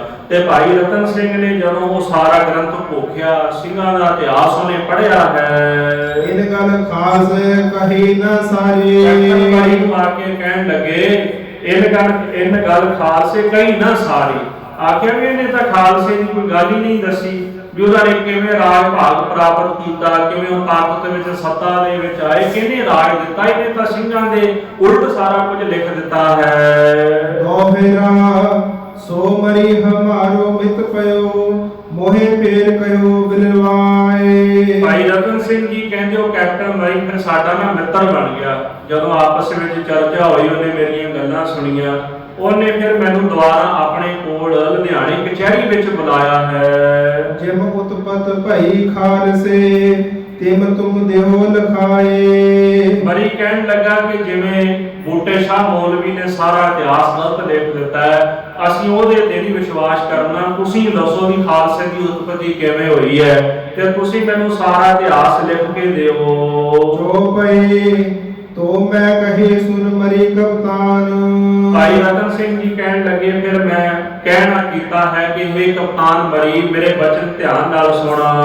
ਤੁਮ ਪਤੀਜਤ ਹੋਏ ਮੁਸਲਮਾਨ।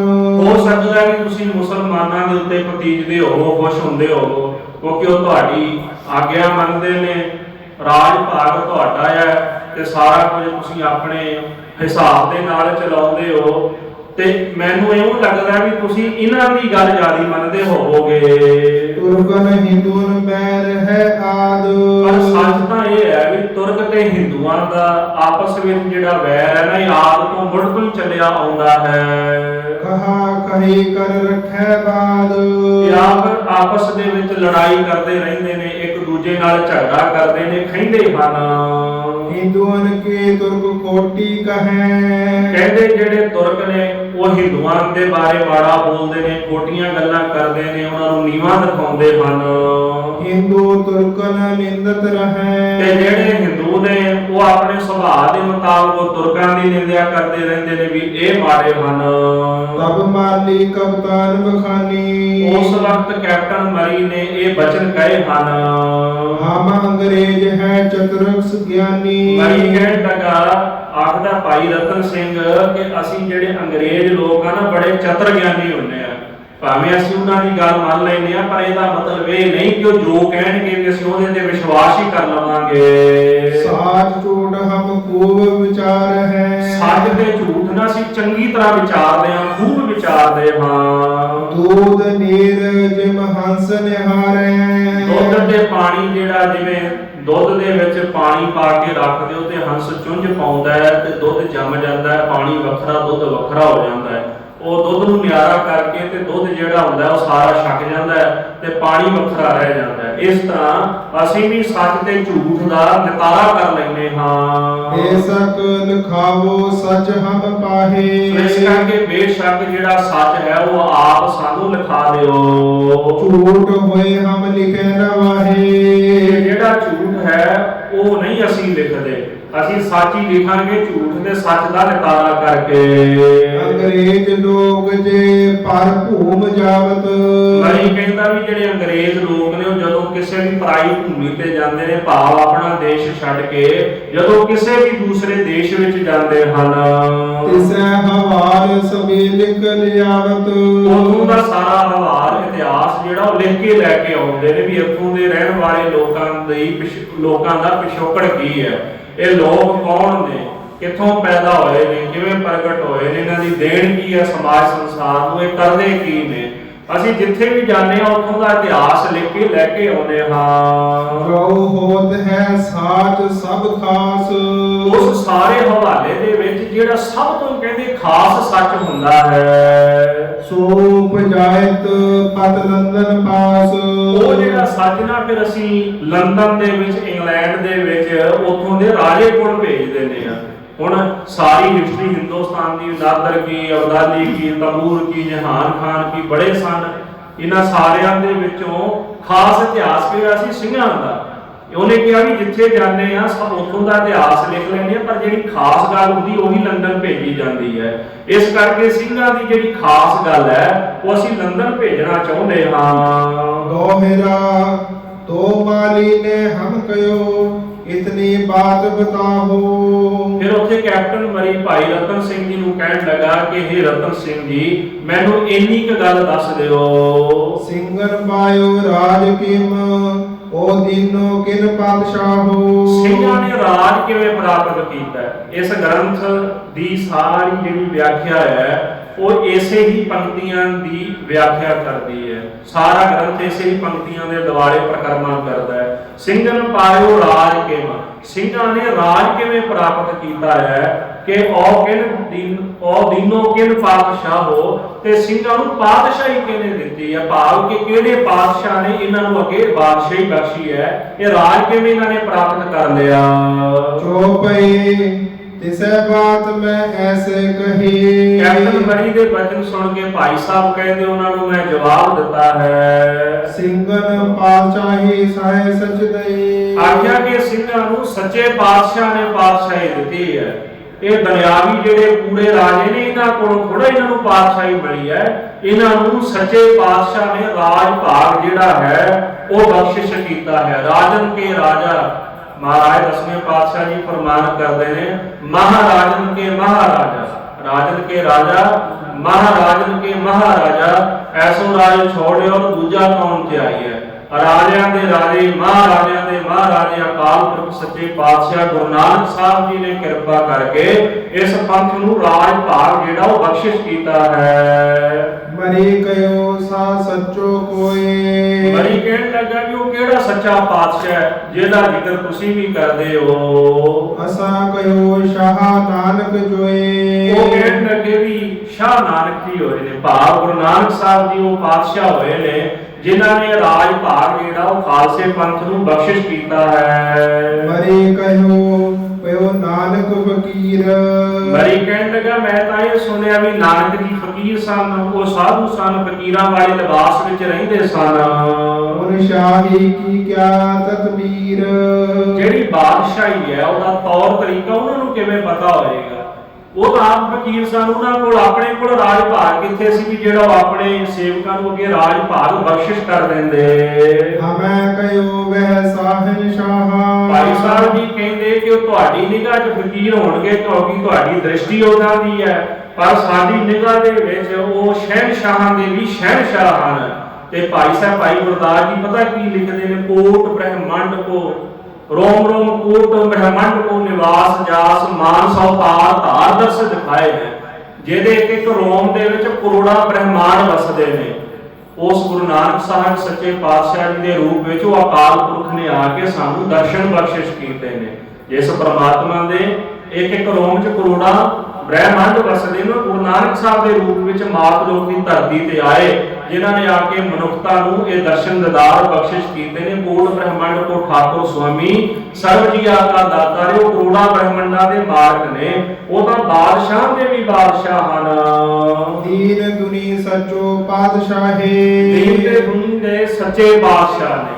ਸਮਾਂ ਹੋ ਗਿਆ, ਕੋਈ ਐਗਜ਼ਾਮਪਲ ਦੇ ਕੇ ਮੈਂ ਸਮਾਪਤੀ ਕਰਨ ਲੱਗਾ ਕਿ ਜਦੋਂ ਮਹਾਰਾਜ ਸੱਚੇ ਪਾਤਸ਼ਾਹ ਜੀ ਗੁਰੂ ਹਰਗੋਬਿੰਦ ਸਾਹਿਬ ਦਾ ਬਾਦਸ਼ਾਹ ਦੇ ਨਾਲ ਮੇਲ ਹੋਇਆ ਤੇ ਆਗਰੇ ਦੇ ਇਲਾਕੇ ਦੇ ਵਿੱਚ ਮਹਾਰਾਜ ਸੱਚੇ ਪਾਤਸ਼ਾਹ ਵਿਚਰਦੇ ਸਨ। ਦੁਪਹਿਰ ਦਾ ਸਮਾਂ, ਇੱਕ ਬਜ਼ੁਰਗ ਭਾਈ ਦਰਸ਼ਨ ਕਰਨ ਵਾਸਤੇ ਗੁਰੂ ਸਾਹਿਬ ਜੀ ਦੇ ਉੱਥੇ ਆ ਗਿਆ।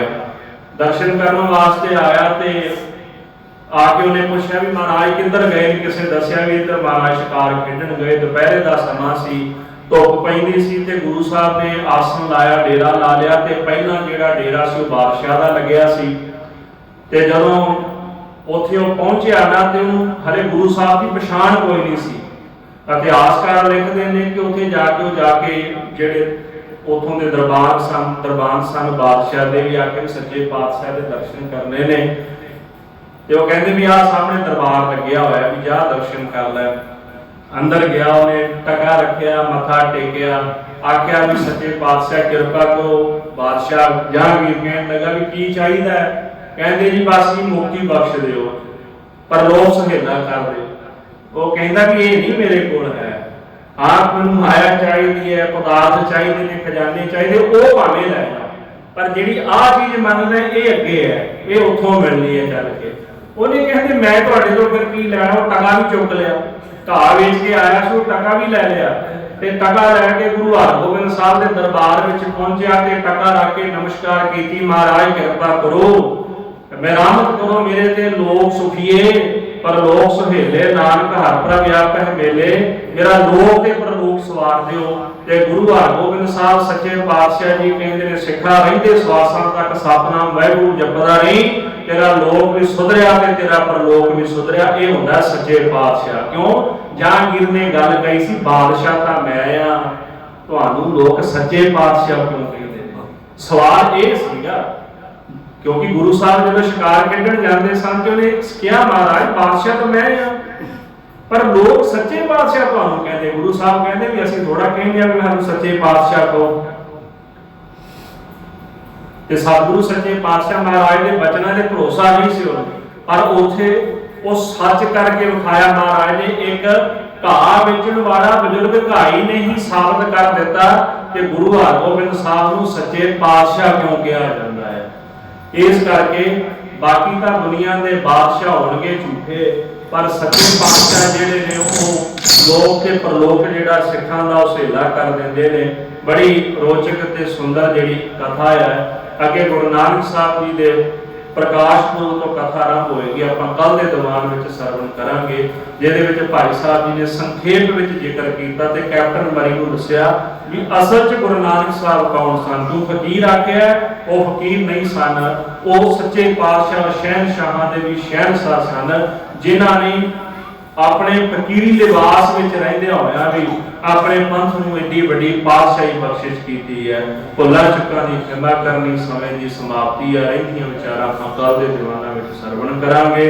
ਹੇ ਗੋਬਿੰਦ, ਹੇ ਗੋਪਾਲ, ਹੇ ਦਇਆਲ ਲਾਲ, ਪ੍ਰਾਨਨਾਥ ਨਾਥ ਸਕੇ ਦੀਨ ਦਰਦ ਨਿਵਾਰ, ਹੇ ਸਮਰਾਥ ਅਗੰਮ ਪੂਰਨ ਮੋਹਿ ਮਇਆ ਧਾਰ, ਆਦ ਰੂਪ ਮਹਾ ਭਿਆਨ ਨਾਨਕ ਪਾਰਿ, ਆਏ ਪ੍ਰਭ ਸਰਣਾਗਤੀ ਕਿਰਪਾ ਨਿਧ ਦਇਆਲ, ਏਕ ਅੱਖਰ ਹਰ ਮਨ ਬਸਤ ਨਾਨਕ ਹੋਤ ਨਿਹਾਲ, ਵਾਹਿਗੁਰੂ ਨਾਮ ਜਹਾਜ ਹੈ ਚੜੇ ਸੁਤਰੇ ਪਾਰ, ਜੋ ਸ਼ਰਧਾ ਕਰ ਸੇਵੰਦੇ ਗੁਰ ਪਾਰ ਉਤਾਰਨ, ਜੋ ਸ਼ਰਧਾ ਕਰ ਸੇਵੰਦੇ ਗੁਰ ਪਾਰ ਉਤਾਰਨ।